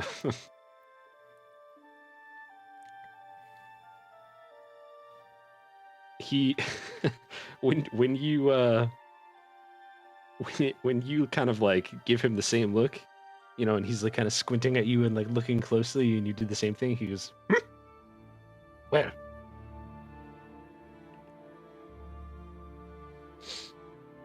And Vale is definitely trying to get a read on this guy, like if there's some kind of emotional attachment to the cleric or not. what do you mean? Like it's sentimental, but like, is it something like a lover or like a child or ancestor? Just curious to see. That might not be enough to go on, but that's what he's thinking. I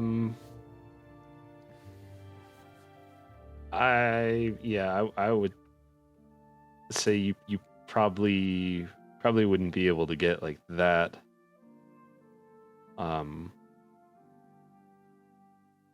Just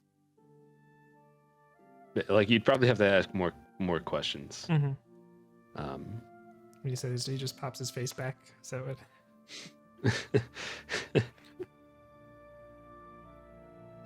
Did you know them?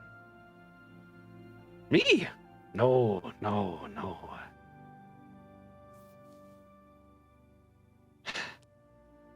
Well,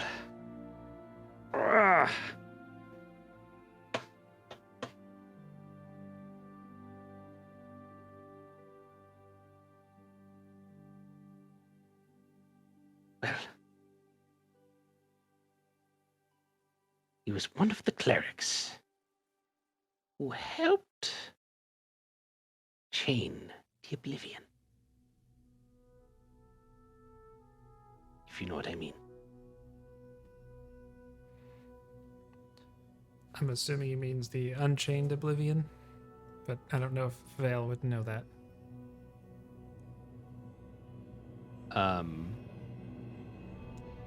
Roll a religion check.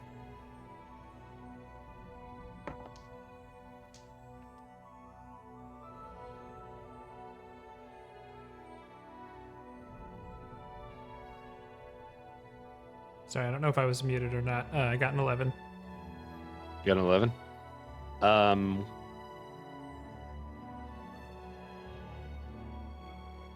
Yeah, I don't think it would mean much to you. Well, didn't Evan give you guys like didn't Echo give you guys a little bit of a history lesson of Ioun recently? I think so. I think Vale would just instinctively look at Echo there, anyways.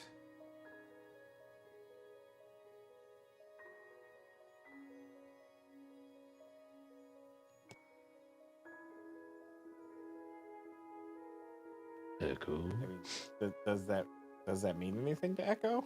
Yeah, you would. I mean, helped chain the Oblivion would. So, kind of the enemy of Ioun, or one of them, would be Tharizdun, the Chained Oblivion. He was the one who wounded Ioun, and Oh she's- yes, that's right. yeah. That's right. We did have this discussion. It's been a long while. It has been a long while. Yes. Okay. So this is one of the clerics who put that oblivion back where it came from, or something. Yes.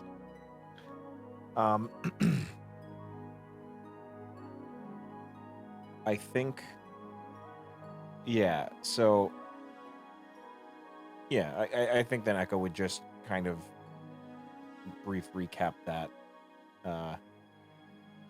in a few words. And so yes, I believe this is one of the clerics who helped put away the thing that wounded Ioun.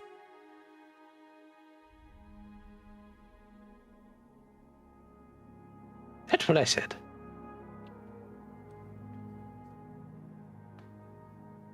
How did you come about this plot? I have my sources. I think Vale just looks around the room and says, I can see that. You have quite the collection here. Impressive, really. Thank you. Thank you.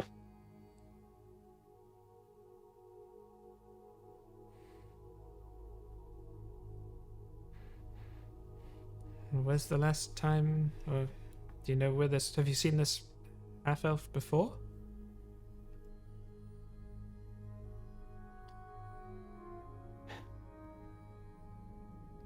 Well, there aren't many half-elves around this place. She wore a black cloak, and she ran off into the woods.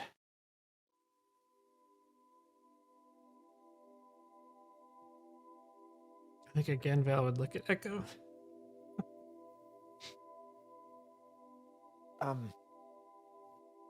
Mr. Oscar, this sounds very important to you. I also just need to reiterate that this is potentially for the safety and well-being of our friend Dinoa.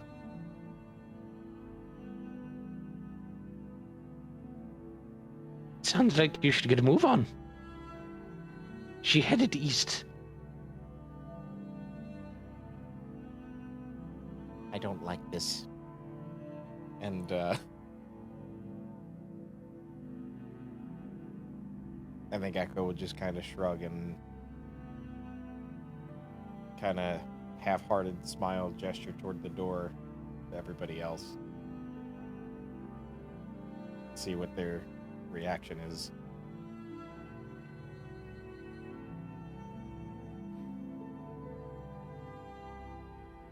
Val would shrug and just take a step or two towards Echo, see what everyone else is doing.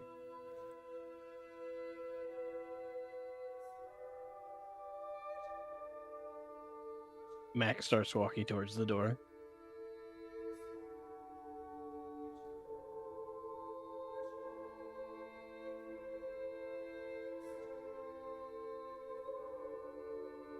Well, let's go get some ashes, I suppose.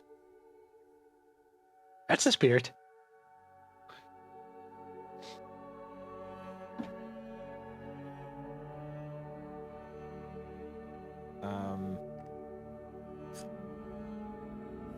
I think once they're outside, Echo would just kind of start huffing a little bit. He's for sure not thrilled about this. And I kind of walk over to him. Do you want me to go back in and get it?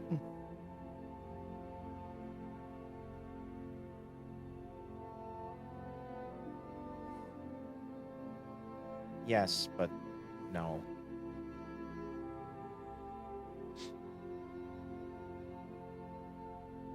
This does seem on brand.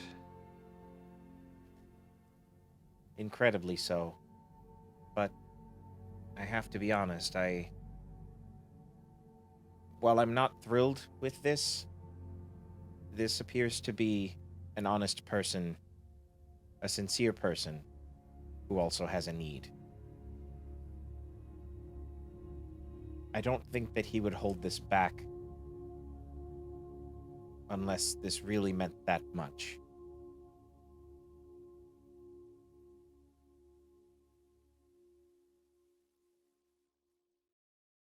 Well,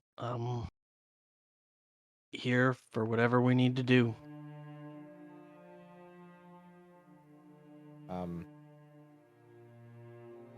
Echo smiles a little bit at that.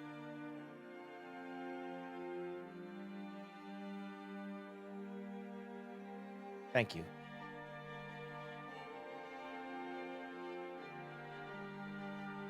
Let's see, east. That way, I think.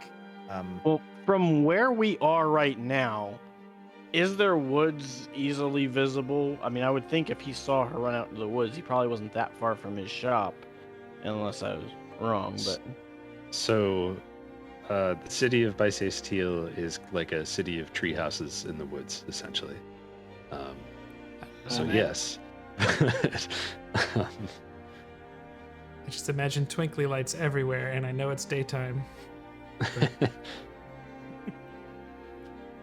So he wasn't giving us very much information when he said she ran into the woods, because how this long ago is did? the woods. Oh, sorry. No, it's okay. Josh, Is there I'm like a? Oh, sorry. No, it's okay. I was just confirming with Josh that that's not any really helpful information. Like, she ran into the woods. It's not like huge direction. I mean, he said east into the woods, so meaning like hop down from the treehouse. Like, you know, the I feel like treehouse really doesn't do it justice, but I think you all get what I mean when I say that. But like, you know, like there's these bridges like kind of built on the trees and stuff, and the city is really like above ground, like in the trees and among the trees, and she kind of hopped down to ground level would be the woods. You know, the city is the city, the woods would be actually into the forest. That's what. The other thing I was going to ask is, does the woods get thicker, not in the city? Is it like kind of one of those things that they're all like? Obviously, it is a tree city, but like, is it same thickness, or is it like you can see where the edge is, and like it kind of just gets like that much denser and? It's thicker than a Snicker, some might say.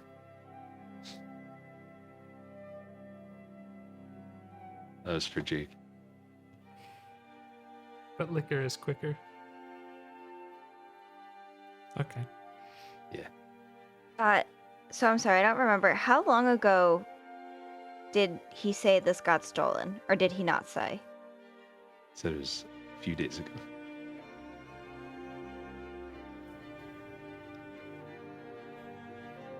We could try looking for her tracks in the woods, but with the amount of time that's passed, it might not be possible to pick up her footprints, and if she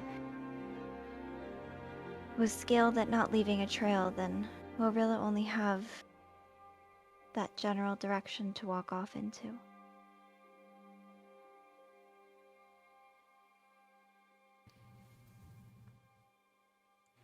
Vale's now trying to remember if he's seen any half-elves since they've gotten to Bysaeus Teal. Vale has not seen any half-elves since you got to Bysaeus Teal. Or humans, either. Humans you have seen. Not a lot, like a few of them, but Like Vale just turns to Echo. Are half-elves really that uncommon here? I mean, Yes. so Hardly really see them. how involved in the culture of Bysaeus Teal is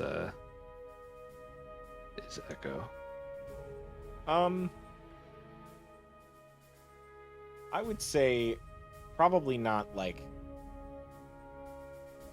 I guess that depends on how you would like how hard to avoid it would be.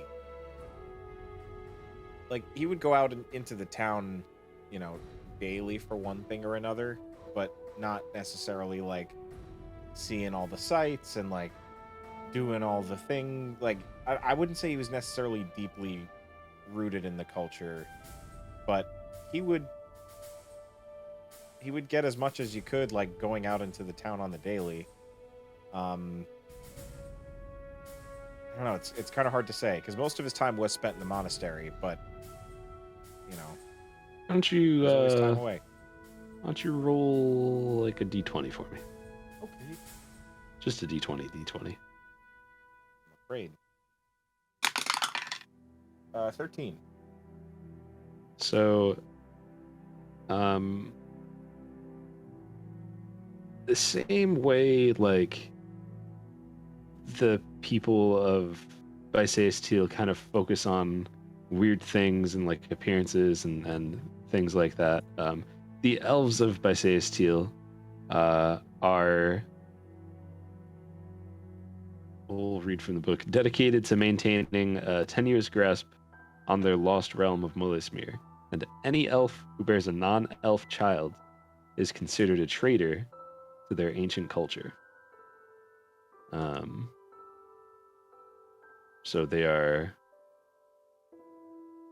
very, like, horrible towards half-elves, and essentially they're like, not only are half-elves not really welcome there, any elf that bears a non-elf child, i.e. a half-elf, is kind of like you know, considered a traitor, and they're you know, disrespected and such. Okay. Then Echo would say, well, to be honest, the elves here do not take kindly to the idea of an elf bearing a child that is not fully elf.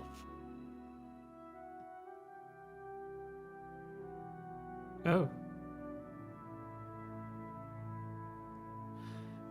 Has Echo ever mentioned what race Master Dinoa is before? That he's an elf, you mean? Yeah, like, is Master Dinoa an elf, or is he something different? He is an elf. I don't remember if he ever mentioned. I don't know if he's ever mentioned it, but you met his family. He did meet his brother. I don't know if Vale was around for that. No, I don't think you were actually. That was kind of a just Echo thing, wasn't it? Or maybe Melly watched. But Melly was there. What? Certainly, this sort of thing does happen. So, do you know where they would go? I think if we go there, we may find this person. I would assume. Is there like a place where half elves would be sent to? Like I don't even know how to describe it. Just like a camp of some kind? Or is it literally just like you aren't allowed in the city? I assume it's not like, they have to quarantine over here, like keep them away, the undesirables. yeah, no, it's not like a. There's no like half elf section of the city or anything like that, but it's more just like, they're just, if they were around, they would be like looked down upon and very treated very poorly, disrespected, discriminated against for sure. But I say Steel would be a very hard place for them to live. I'll be honest, I don't know how a half elf would be able to be here without being noticed, without stirring up a lot of trouble. So I don't know if that means this woman left or is hiding somewhere. I mean, there is plenty of wood here. I'm just wondering if you know of anyone that might know of a place where they may gather or band together or something. To my knowledge, and correct me if I'm wrong, but to my knowledge, I don't think there would be enough here to do that.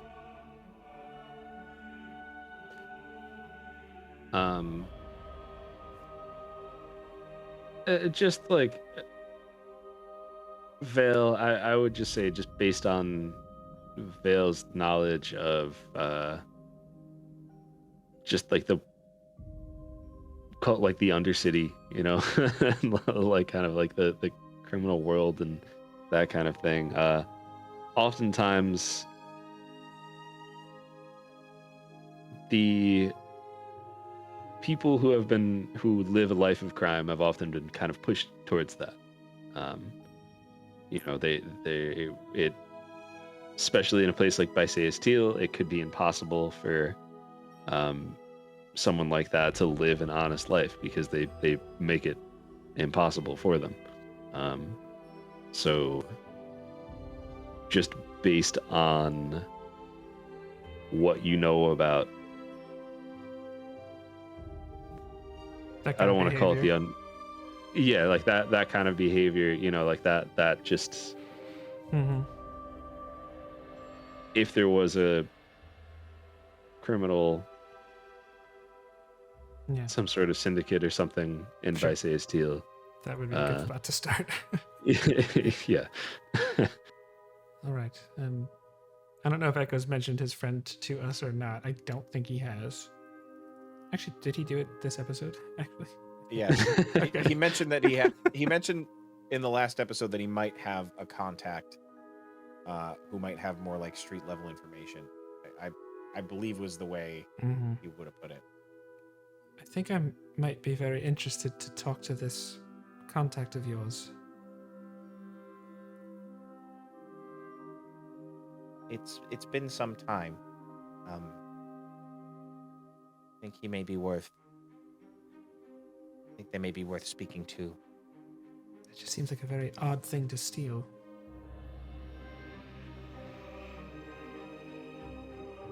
Very odd. And to be honest, kind of a strange thing for a magic shop to have. He said it was sentimental.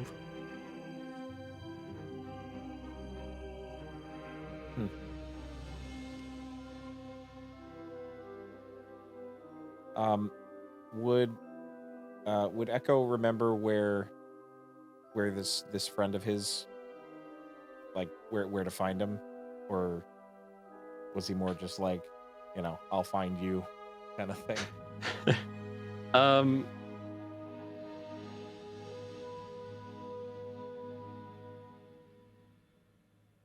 Tell me again about said friend. What was the occupation of him again? I mean, I know he was.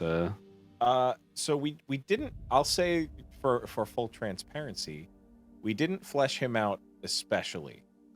Okay.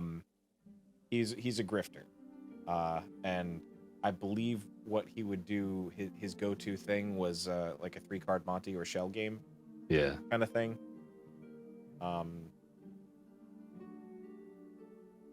That he would have set up kind of in the alleys between places, like next to a pub, where people would gather and like be drunkenly wobbling around outside. He could trick honest folk into losing a few silver. Okay. So yeah, I mean, if you wanted to link up with him, like it would probably be safe to bet that probably a little later in the day, if you head towards the bar scene and that kind of thing, you'll be able to, assuming he's still running that shtick, you should be able to find him somewhere. But probably not, at like, we'll say it's like 10 or 11 o'clock in the morning. I think we'll have to wait until the town starts to drink.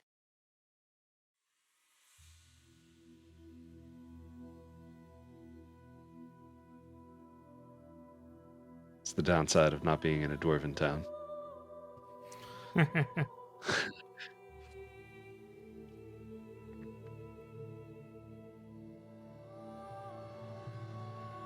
All right. I'm content to wait if you are.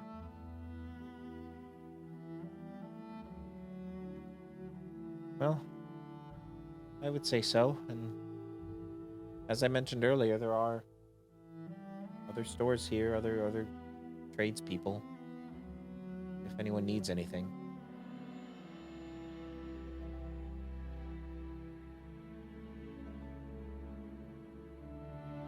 Well, I mean, I wouldn't say no to checking out an armorer.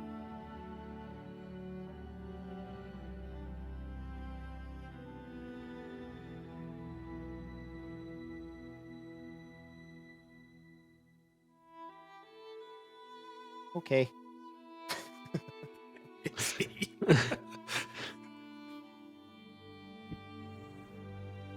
I'm sorry.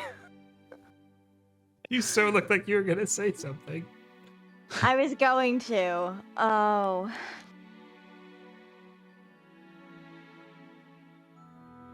I don't know if it would be possible, but maybe we could also find a quiet, private place for us all to speak a little bit.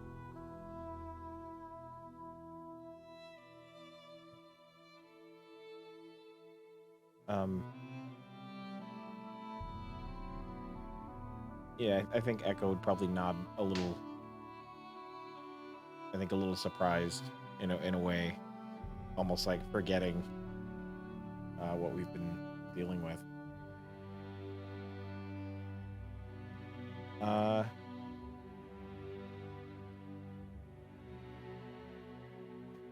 Is there anywhere that jumps to mind when she makes that request? Did Echo have like a little home away from home spot that he went to think or meditate or anything like that outside of the monastery? Maybe he's got a cool Aladdin house in an abandoned building that overlooks Yes. the city. No, I mean, I didn't really think he had anything like that. Okay. I think that would be unfair to just poof into existence. Okay. But I think I actually don't think it's unreasonable for him to have maybe. It's like a city in the trees, so I think it's it's totally reasonable though that he would have a place with a nice view that he would have found at some point.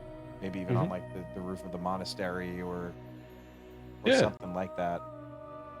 I think the roof of the monastery is perfect. You'd want to be alone sometimes, I would think, with that communal of a living situation. Yes. I have a place. Nobody else goes. It does require some climbing, though. Oh boy. No! Foiled again.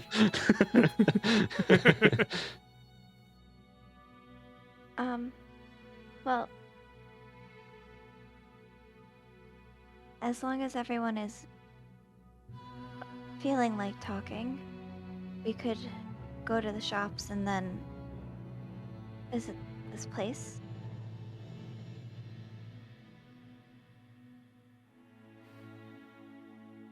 Melly's gonna look at Vale, like, kind of sheepishly. I think as soon as Melly mentioned that, he probably would have just been looking at her kind of expressionless at first, but then when she looks at him sheepishly, I think his face would soften a bit, almost like he realizes he was very curt to her. And kind of sheepishly shrugs a little bit, says, "I'm fine to talk." I'm fine to talk. Like, checking out armor was more of just a killing time thing to a certain extent. I mean, it's not anything that needs to be done right this second.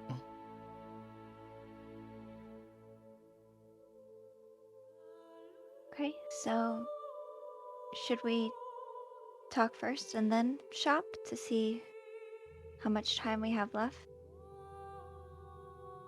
Unless I don't know if there was something in particular that anyone else wanted to get from one of the shops. Nothing comes to mind for me.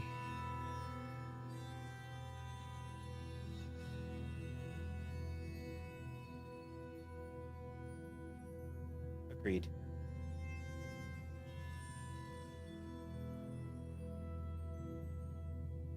Well, in that case, let's head back to the monastery. I'll show you the place I had in mind.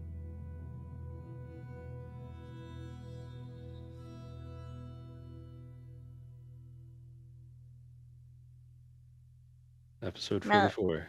There and back again, and there again, and back again. Two hobbits' tale. Excuse me, they can't say that in D&D. They're halflings. I'm sorry, Izzy, were you about to say something? Just Melly, like, gently pats Echo's back and just falls in step with him.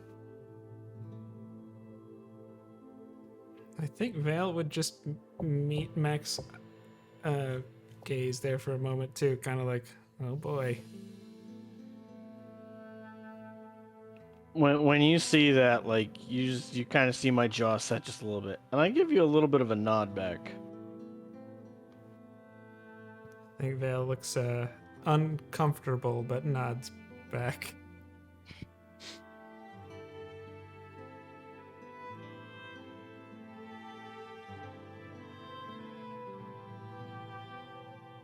Do we arrive at the location? You do. You arrive there, and I feel like, I mean, correct me if I'm wrong, I feel like it's like kind of this intricate, like, you have to climb on this branch and then jump to the next one and then kind of climb, like, and all this kind of thing, and Echo kind of just does it, like, no problem, and then looks up and he's like, now you know, like, I would describe it as something probably anyone could do but wouldn't think to do. So it's like yeah, like, you know, you can climb up on this thing because it's like a little over waist high for most people, but like, why would you do that? It's like, it's just these couple little spots. It's like, oh yeah, I could just do this and this and this and this, but like anybody could do it. Not too hard. Just nobody thinks to, which is why he liked it. Very nice. We won't do the nonsense of like rolling and potentially falling. We'll say that you all do it. Unless you want to roll. No. I don't. Yeah, we got 17 minutes left. Let's really let's blow it all. So you get up on top of this on top of the monastery, and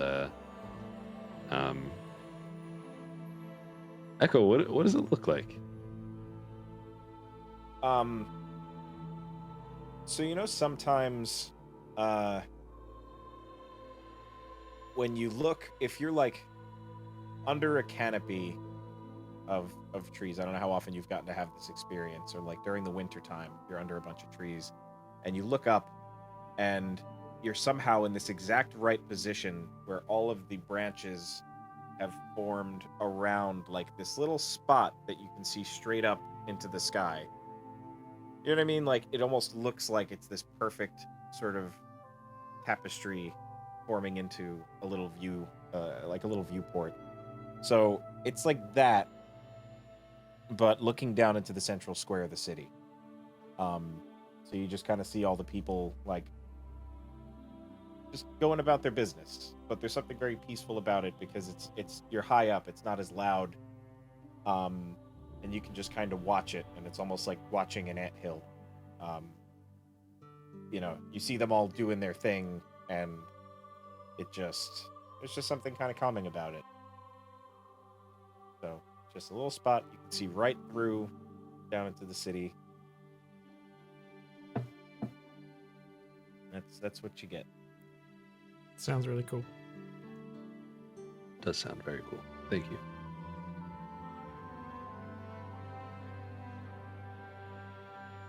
So Melly wanted to talk? Oh, jeez. Remember your New Year's resolution, Melly. It's not actually New Year's in the game. But before we do that, actually, because I assume that we might go a little bit over based on what's happening currently. Let's just take another quick break. Okay. All right, I gotta get in character because I feel like I'm gonna need to. Oh no, that's nice. I should make tomatoes.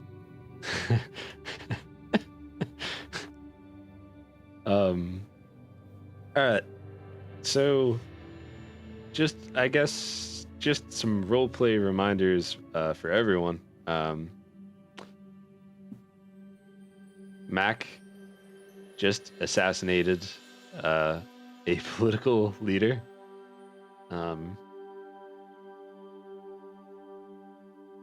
Vale was dressed up as his brother when it happened.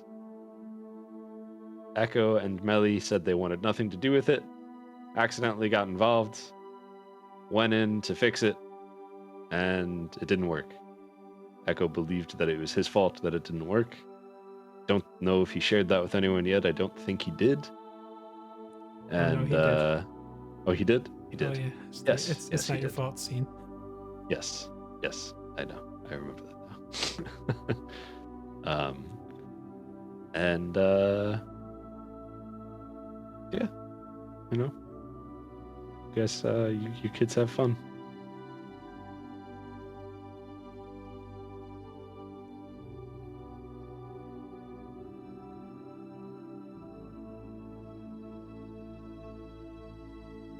This is You're up.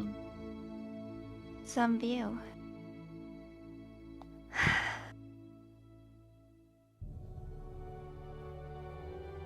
It is. So,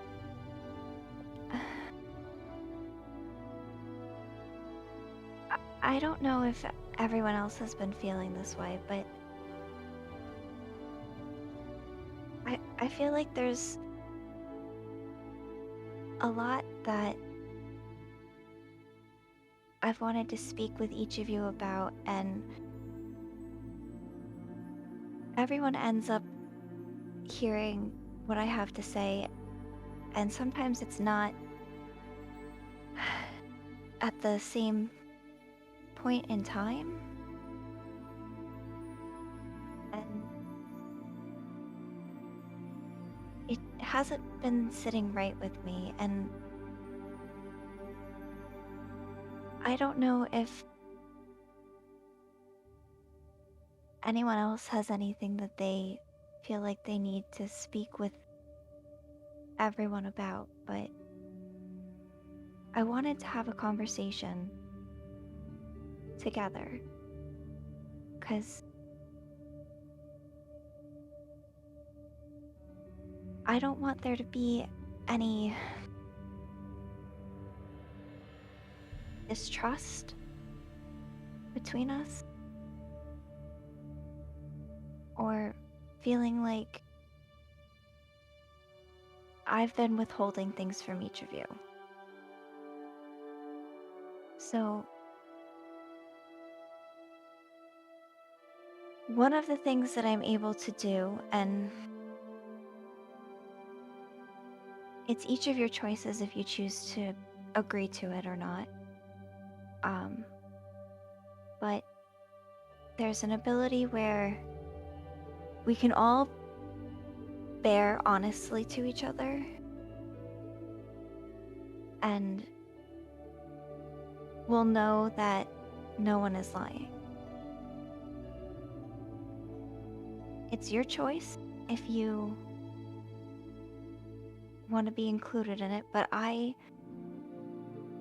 am doing it because I want all of you to know that I'm not lying or being not forthright with things.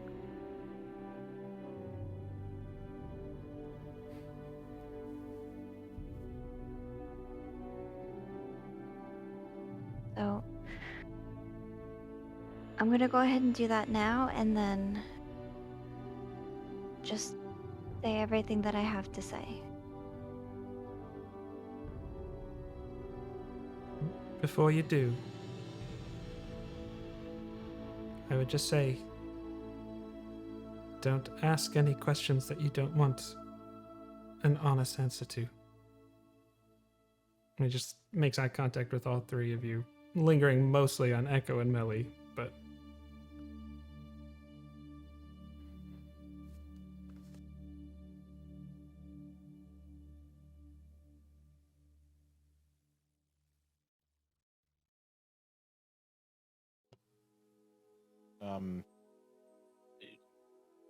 Now, this is, from what I understand, doesn't the spell only allow you to see who's telling the truth?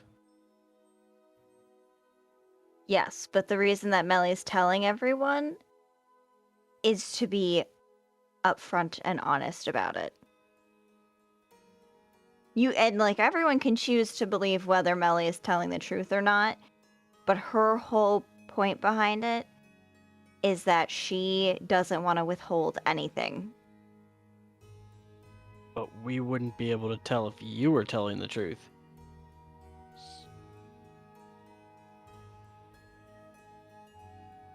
That's why I'm telling you guys about it. I am going to voluntarily be put underneath it.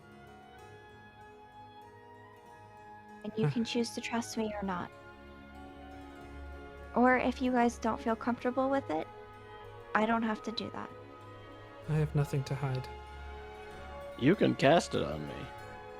Just the reasoning behind it just didn't fully make sense in my head.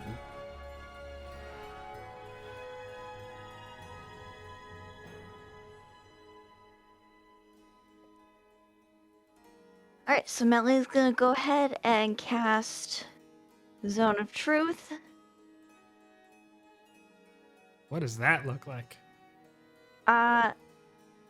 So there is a... How long does this last? Sorry, hold on. Oh, it's 10 minutes. There we go. Okay. Yeah, it's a 10-foot radius sphere centered on a point of your choice within range. So it's just kind of like, for a moment, from the center point, there's like little tiny sparkles that shoot out. and then it disappears. Vale does not resist the effect. Echo, Echo does not resist either. Mackenzie. Does not resist. Izzy. No, Melly does not resist either. So just so everyone is aware, an affected creature is aware of the spell and can avoid answering questions they would normally respond with a lie. Such creatures can be evasive in answers as long as it remains within the boundaries of the truth. Okay.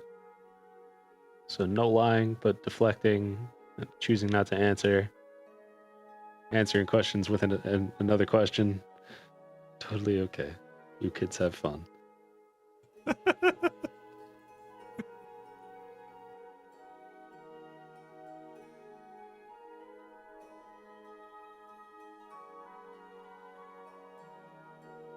So, first thing I want to do is apologize for not telling everyone about what I was capable of when I became capable of it.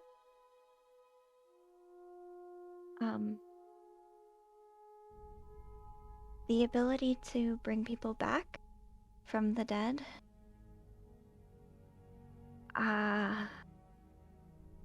I've had that since we were underground.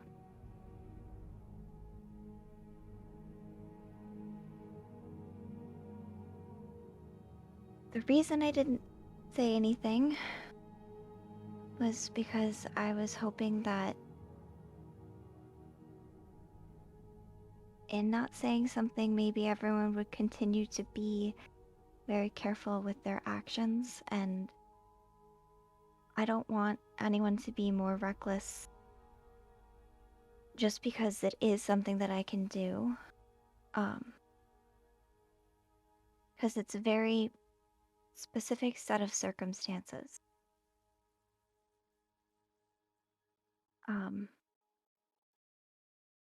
Moving forward, I am going to be forthright with everyone.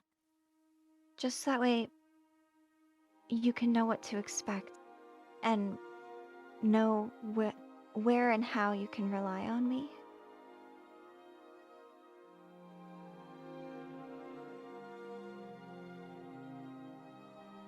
So I'm sorry for not telling everyone.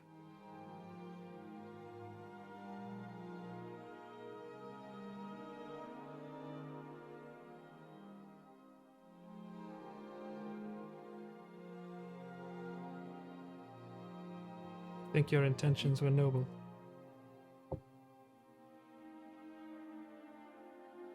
You get a little look of surprise out of Echo when you mention that you've had it since you were underground. But by the end of your of what you say, he's just kind of solemnly nodding. And Vale just says it's why I kept your secret. Because she had cast it into the ring.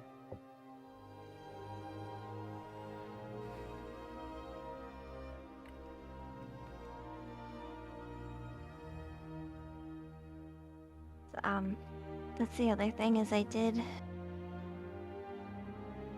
rely on Vale as someone else who would be able to do that. And I don't want to keep things from any of you. I know I told each of you, at least I think I told each of you about the second time that I felt unwell after touching the weapon. But I feel like it should have been something that I told all of us together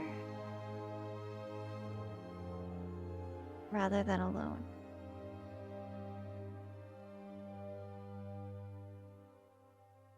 And then I know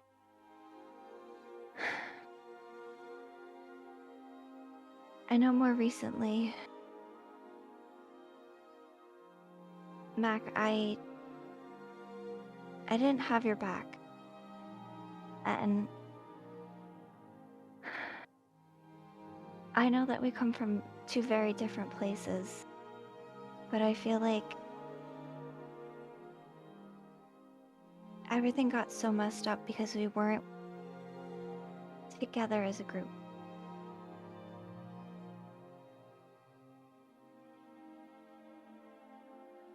So, I'm sorry that I didn't have your back. And I'm sorry I didn't have your back, Vale.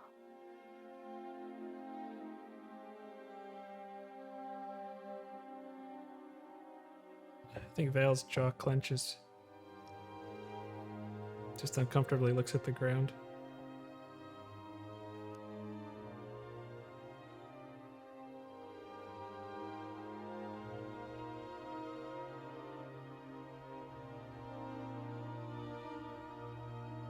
I don't know if things would have been different, but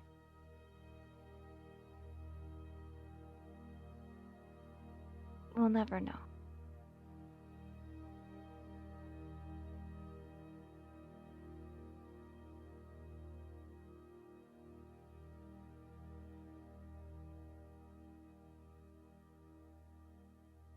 I don't know if anyone else has anything that they want to say, but I think I need a break. Mellie's just gonna flop down and kind of sit. I don't know where everyone else is, but she's just sitting down wherever she was standing.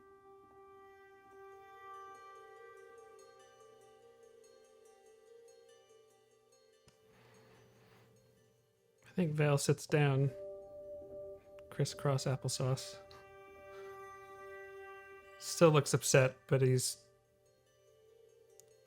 trying to mimic her behavior to let her know that he's at least there with her in some way.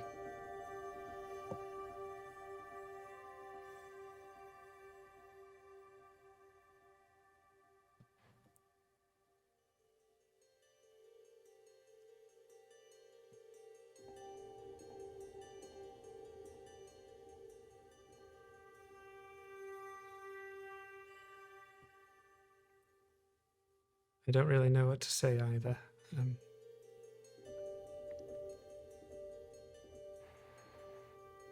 know my ways are not always as conventional or even as honest as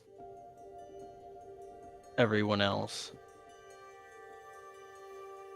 But it did bother me when I opened up to the group and two of you left without even having a conversation about it. And then afterwards wanted to be upset by how it ended up. I'm not saying that I handled that perfectly. And I feel absolutely awful with the fact that Vale and his family got pulled into it the way that they did.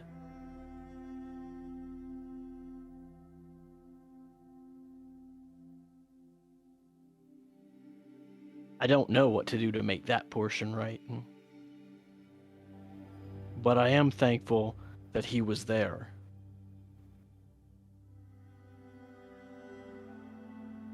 Now, I don't know what made the two of you end up coming along. And I don't know exactly what happened inside the tavern after. Obviously, I know that things didn't go according to plan. Even though I'm not 100% sure what the plan was.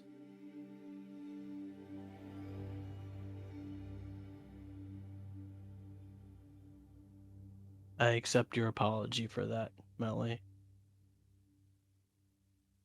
And I understand that we can't change the past.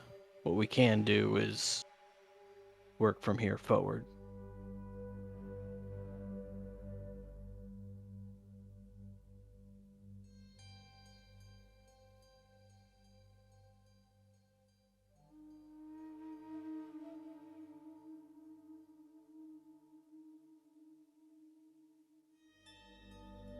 Mac, would you like to know what happened? Yes. I'm going to start by saying that I'm also sorry that I'm not sorry I didn't want to be a part of it. I love you, Mac, and I respect you greatly. But I disagree with what was going to be done there. And I didn't want to be there. Melly and I ended up there as a complete fluke. We were trying to get away from this whole thing. And as our string of terrible luck continued, we actually went there to just try to have a moment of escape.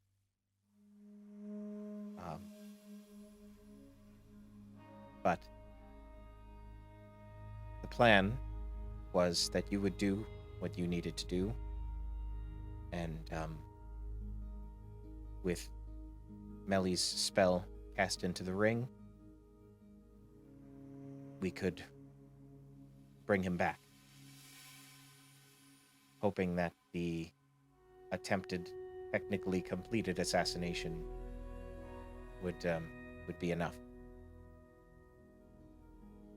But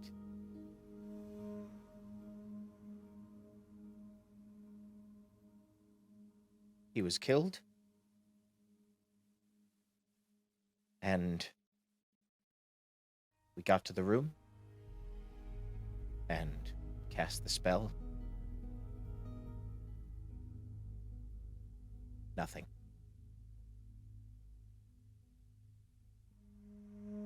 It's like something was missing.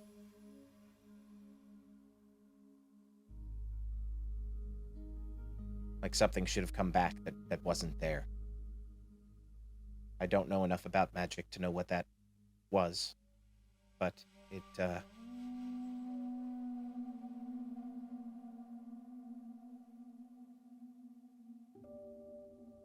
wasn't what it was supposed to be.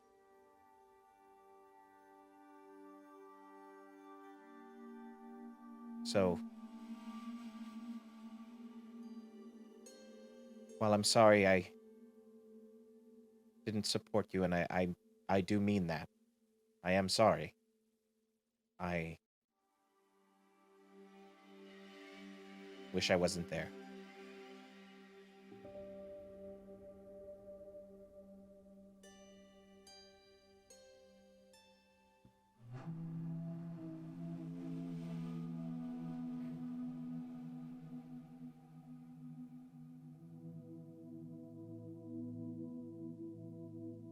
Wasn't exactly something I wished to do either.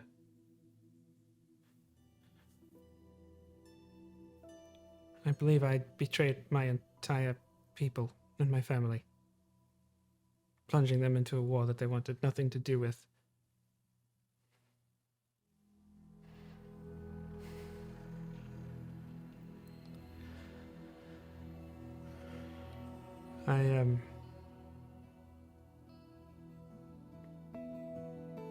He just shakes his head.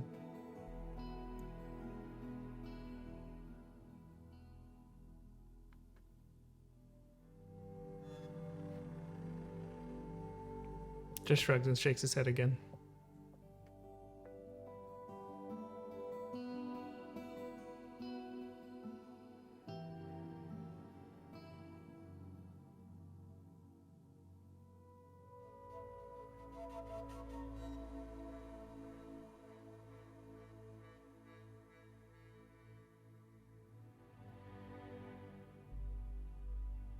He looks like he almost says something like 7 different times, but doesn't. Like he's even closes his eyes and is rocking a little bit.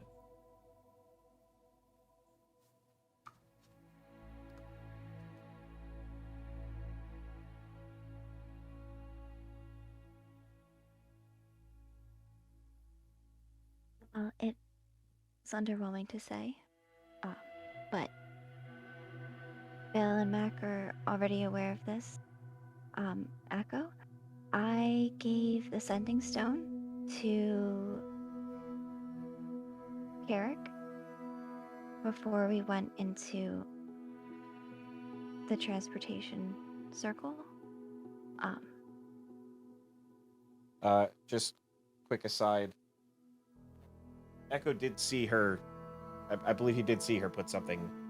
Yeah, everyone right? saw it, but she Okay. didn't know that everyone I couldn't saw remember.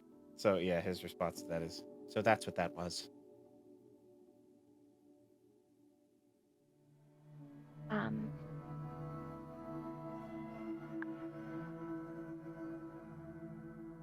I haven't used it yet. So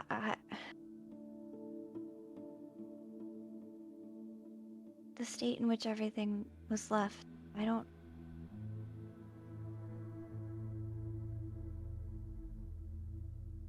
know what to say.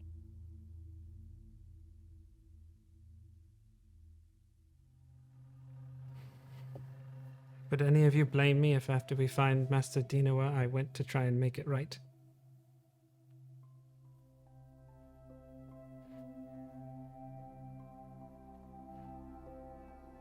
Do something. I don't know what. I just feel like I should be there.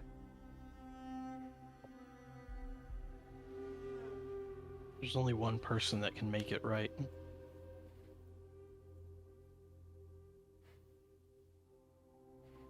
When I say make it right, I don't think it means what you think it means. You go in there and sit in a jail cell along with your family's not going to make it any righter than it is right now. My version of right is very different than what some government's version of right might be.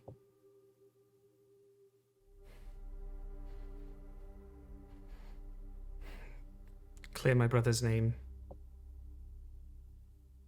Try and make sure he's free. Maybe bring my sister back home.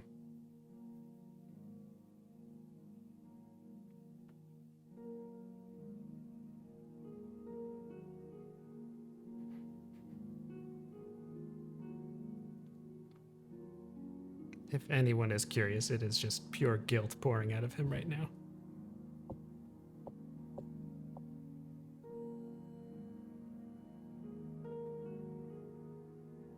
I think that the only response to that for me is that I'll be coming with you to help in any way that I can. You've got... Same. There's other things that need doing, and...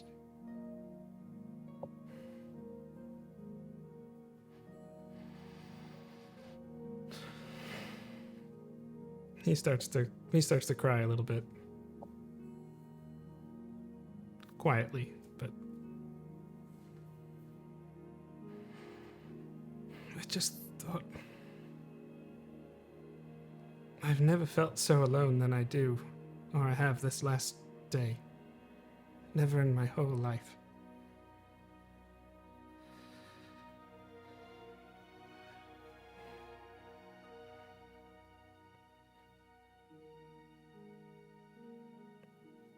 Do you believe in the goal of what is being tried to achieve that we're trying to achieve right now? I know that it's a little murky, but do you believe in it?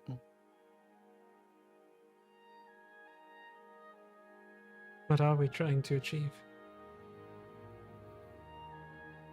Well, I think we're trying to find out what exactly this does and whether it can either be destroyed or safely kept away from dangerous people.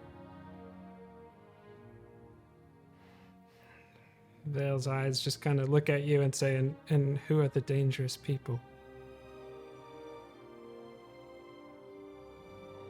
Any government.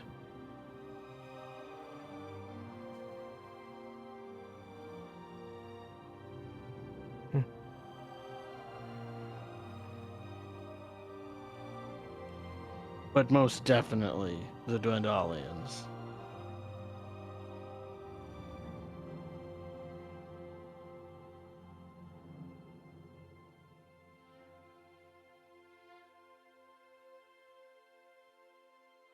And he just kind of purses his lips and nods. Not really sure if he agrees with you or not. I think just kind of.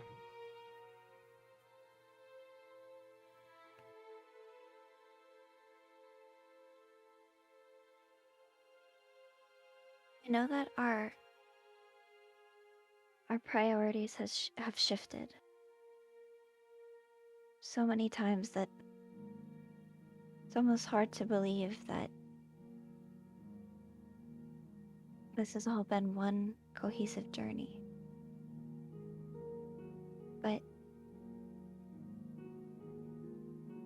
this path that we're on, we're all walking it together. And if we need to take a detour to take care of someone's family, or to make sure that someone we care about very deeply is okay,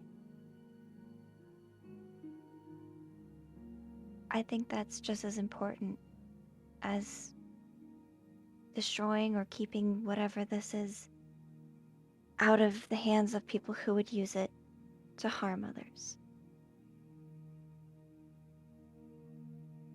The whole reason that we're trying to do that is to keep the people we care about safe.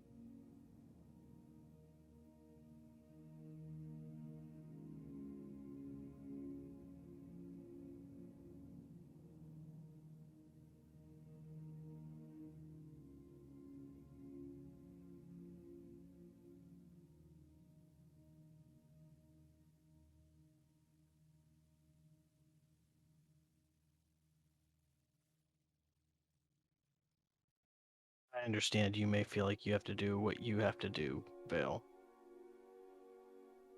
And I'm not gonna say that we don't need to head back there and do some things. Me personally, I think that if you do head back, we should head back.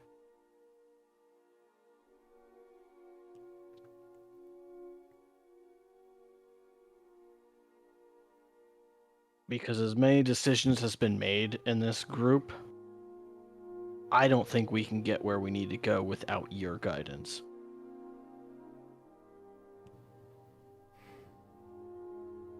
My guidance. Your guidance. Everything I do, no matter how right it seems to me, it turns out like a big steaming pile of shit. And he just looks at Melly and just says, I wasn't pooping, by the way.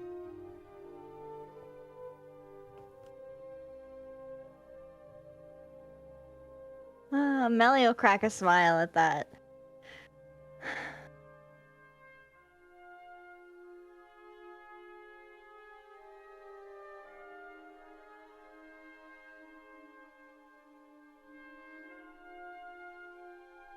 Vale strategically waited for the 10 minutes to be up before he said that.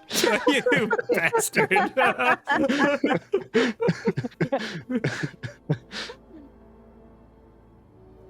So Melly's gonna get up, and she's gonna hold out the sending stone to Vale. I know. I don't know. But we should at least try to reach out. I just can't right now. I don't know if that makes me a coward or not, but...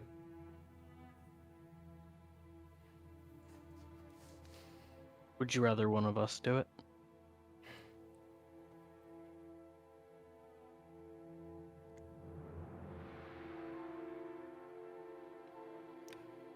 Sure.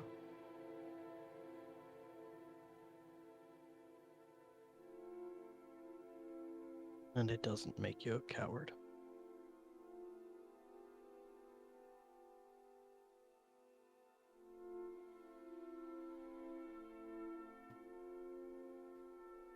I'd rather face another dragon.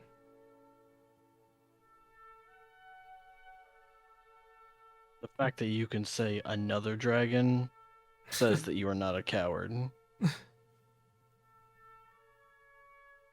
There you were raining arrow after arrow, standing out in the open, firing at it. Well,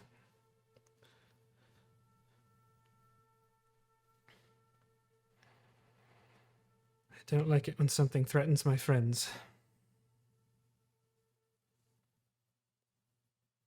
And I don't like it when something threatens you.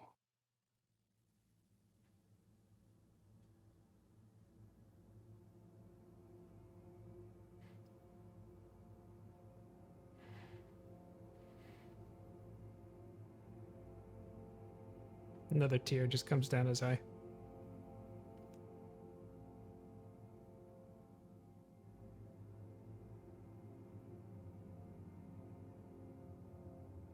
Ellie's gonna sit down next to Vale.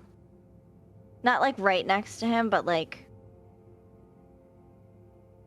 near, closer to him than she was before. I'll reach out unless anyone has an objection. I don't have an objection, but I do think there is something else that we need to talk about. Okay. Just putting some pieces together. And obviously this is somewhat of conjecture, but it somewhat makes sense. Echo, with what you were saying about there being nothing there to bring back, I think this may be the cause, and I pull out the dagger. Because it can do more than it did before. I actually can cast a few different spells now, as well as it being slightly more powerful.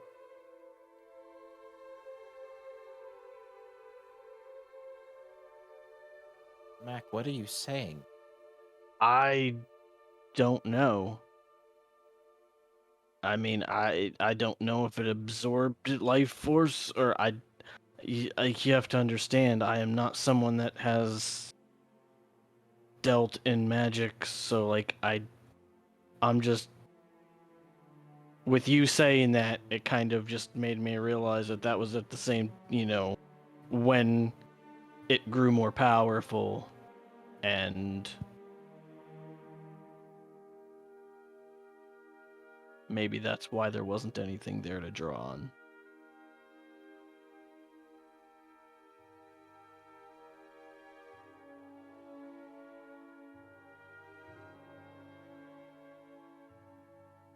That was actually the first non-monster that, or creature, that this blade has been used on.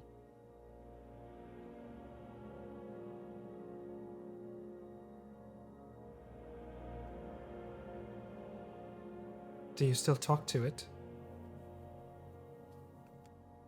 Yes, I mean, not regularly, but yes. Have you considered asking? I mean, I only found out now, like, about that portion of it, so, like, I had not asked him yet, or really, like, Sure. thought all that much about it. I think I was... Since it grew more powerful.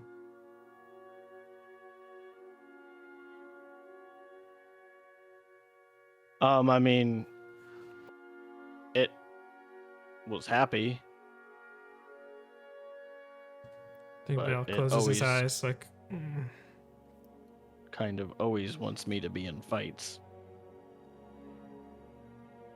What do you think about that?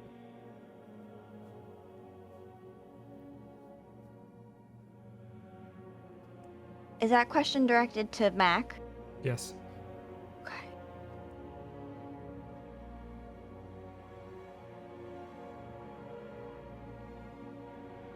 I think I don't take orders from a dagger. Val smiles very widely.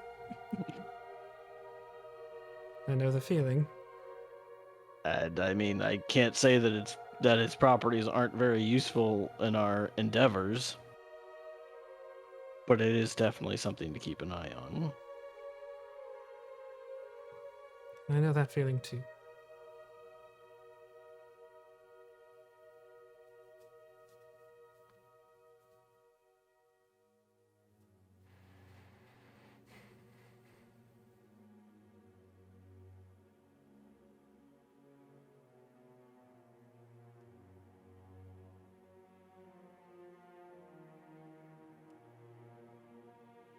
How long has the dagger been, speaking with you? Since the beginning. I told you when it talked to me. Since Owen's the cabin, I think. It was not long after I got it that I told you guys that it talked. Like, I told you guys almost immediately that it talked to me. Like that night or whatever. You're muted, Josh. Sorry. The first time might have been at Owens because you got it. Like. I don't remember the first time it talked to me. Yeah, it was you did tell them, like right after it happened. It was like the morning after or something. It was the first significant moment. Because I think the first time I talked to you was after you killed the Kruthic Hive Queen Lord thing. So which was like right before Owens. So it's the timing lines up. Okay, so sorry, that was a thing I didn't remember. No, it's okay. I just was like, I just want to make sure, like, that was like something that he was trying to do, especially at that time. You know, was Yeah, trying to be because upfront about everything Right. going on.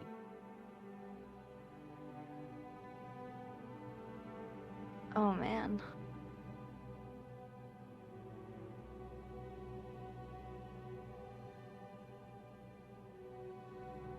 It's been awfully quiet, Echo.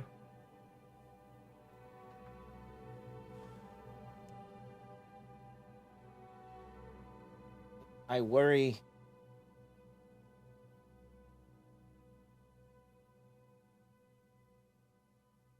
I worry that our group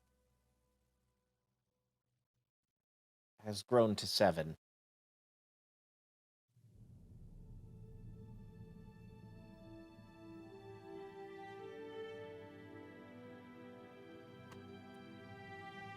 There are the 4 of us. Max, Dagger, Melly's Muse, and your thing. I believe the correct term is patron.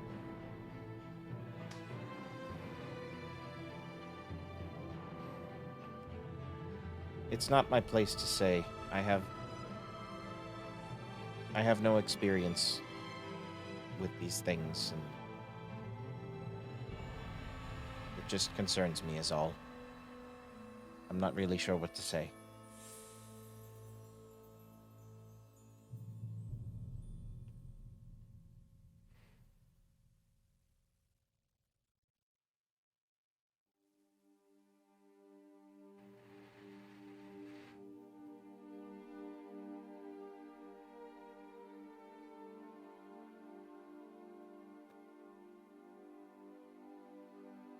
Mac,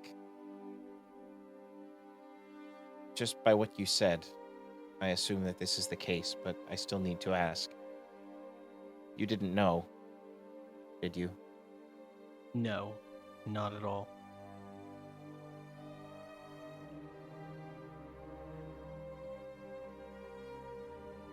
The only thing that I knew is that if I killed a creature with it, or a person with it, that I would be able to take on their likeness.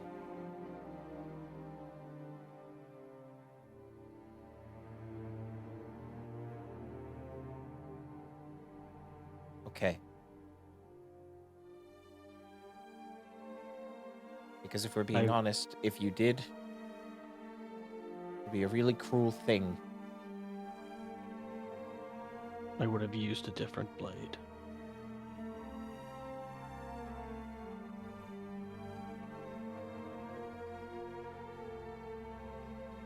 Okay.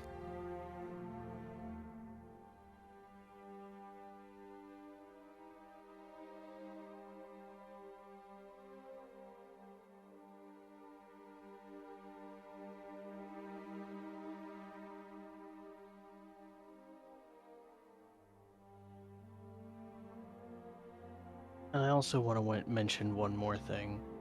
And I know that this whole situation with what happened back there is not... It's not simple on any level.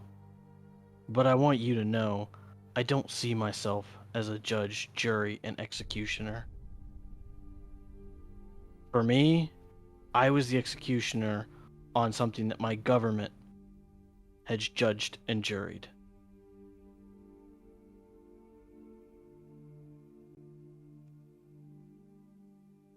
While I'm not saying that they necessarily made the right decision, I don't want you to think that it's just me just deciding who lives and who dies.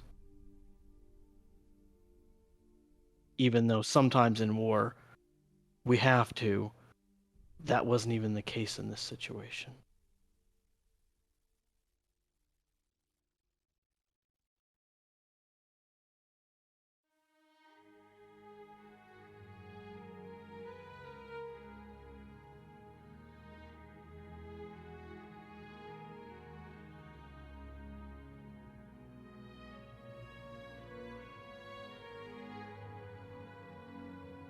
Echo kind of nods at that, but looks away. Mac kind of looks down.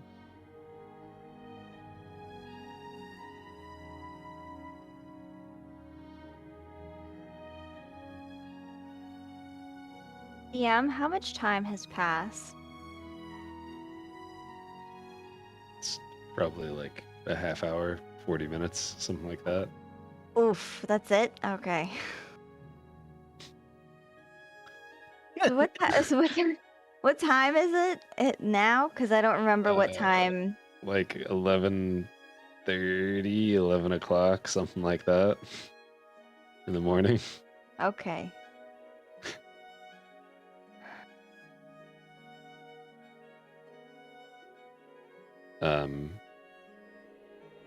Did you guys have anything else you wanted to talk about, or do you all feel kind of at...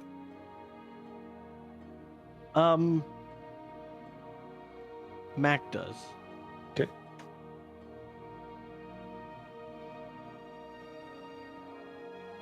I think the whole purpose of this conversation was to bring us back together. Are we okay?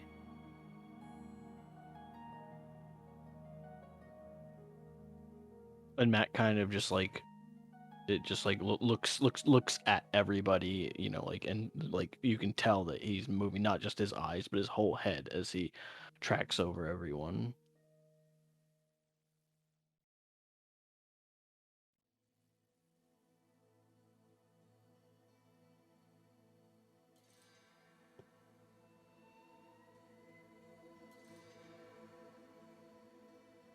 I think maybe I can be.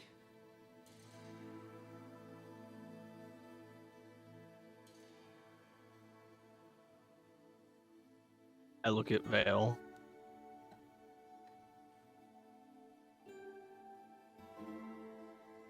After we finish this, whatever needs to be done to make things right for what you need, I will do.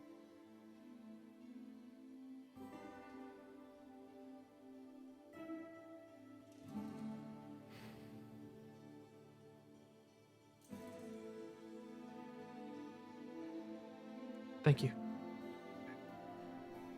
I'm still sorting it all out. It's just, I don't think... Sometimes I don't stop to give myself enough time for things, and I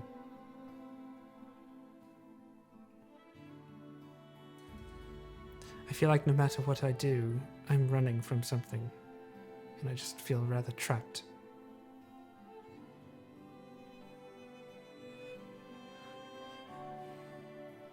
So I don't know if there's an easy answer for me.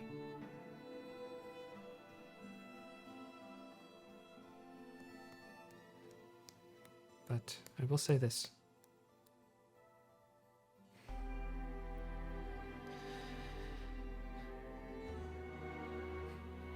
It's difficult to understand someone until you walk a mile in their shoes.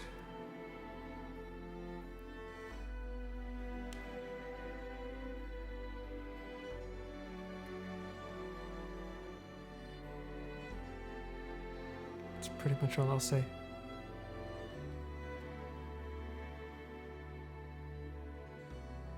Well, I know that we're doing some deep stuff,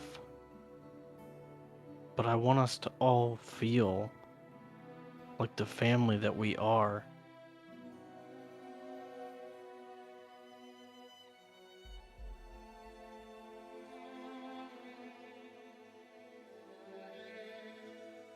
Mac, I couldn't have said it better myself. Well, you're the one who brought us here.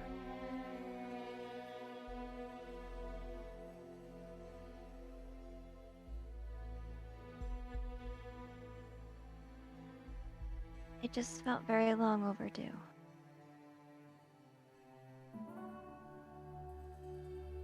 Each one of you is such a treasure of a person.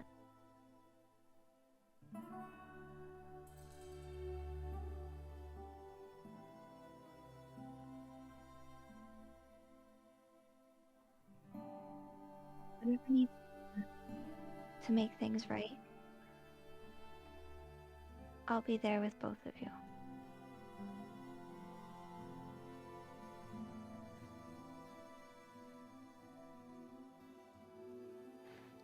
You said she's sitting like near Vale, right? And kind of next to him. Yeah.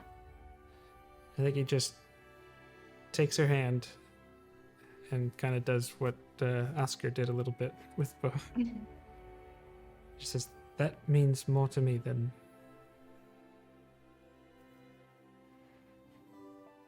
I think I properly know. I walk over to Echo. Oh, sorry, you can continue. I think he just looks at her.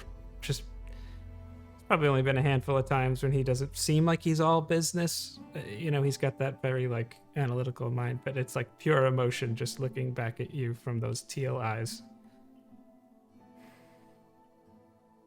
My heart.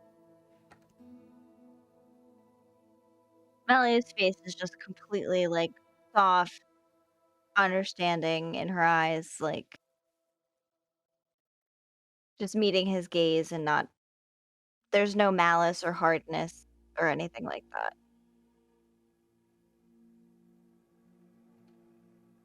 I think he puts his head on her shoulder.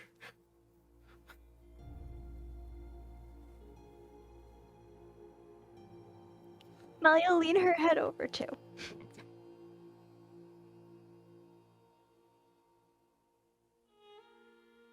Melia's gonna say very, very quietly, just so that Vale can hear.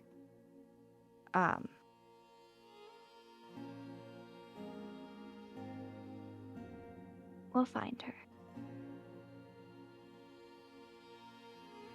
And waterfall. Is Echo sitting or standing? I think at a certain point during this conversation, he turned around to look out at the city from the spot that he usually stands up here from. You get the vibe that he's taking in every bit of it, but he's just looking down. Mac walks over to him, puts an arm around his shoulder, and just quietly says, I'm still a work in progress.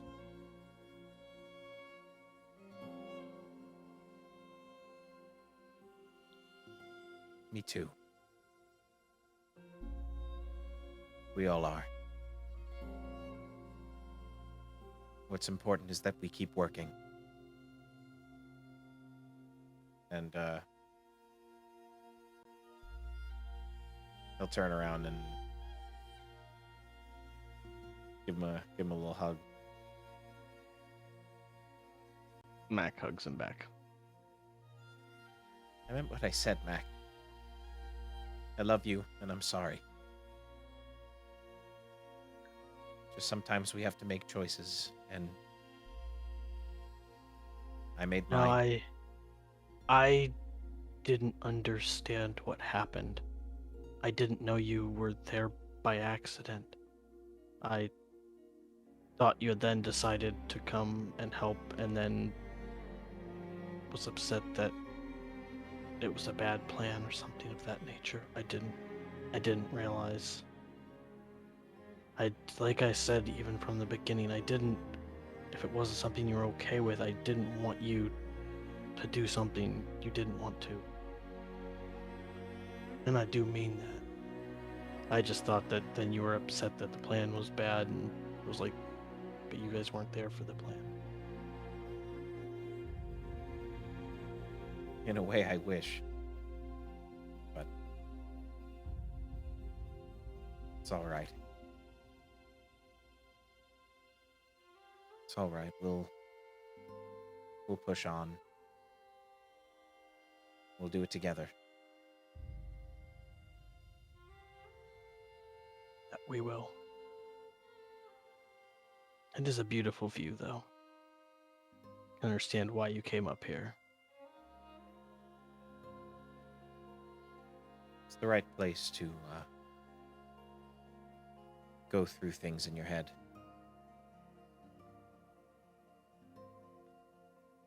Thank you.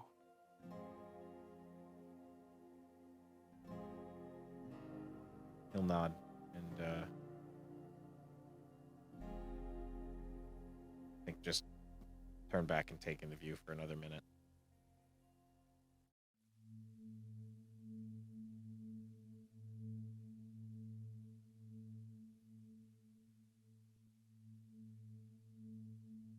So the camera that was in on the four of you now kind of zooms out and pans overhead as you see the bustling city and the trees overhead, and we'll end on that note and we'll pick up from there next week. Thank you all for hanging out. That was kind of heavy. But it was good to see you all, and I guess we'll have some shopping, maybe some combat and stuff like that next week. I don't know. We'll find out. But if this is your first time here, hope you enjoyed yourself. You can catch up on past episodes at our YouTube channel, youtube.com/JnJtabletop. Some of the episodes are also available on Rare Drop's YouTube channel, which is Rare Drop Roleplay. And if you want to find them on podcasts, it's just podcasts anywhere at Rare Drop Roleplay. Just make sure you're looking at the right show, because there are multiple of them. So I hope you had fun here. We'll have a video this week on JnJtabletop's, the first one of the new year.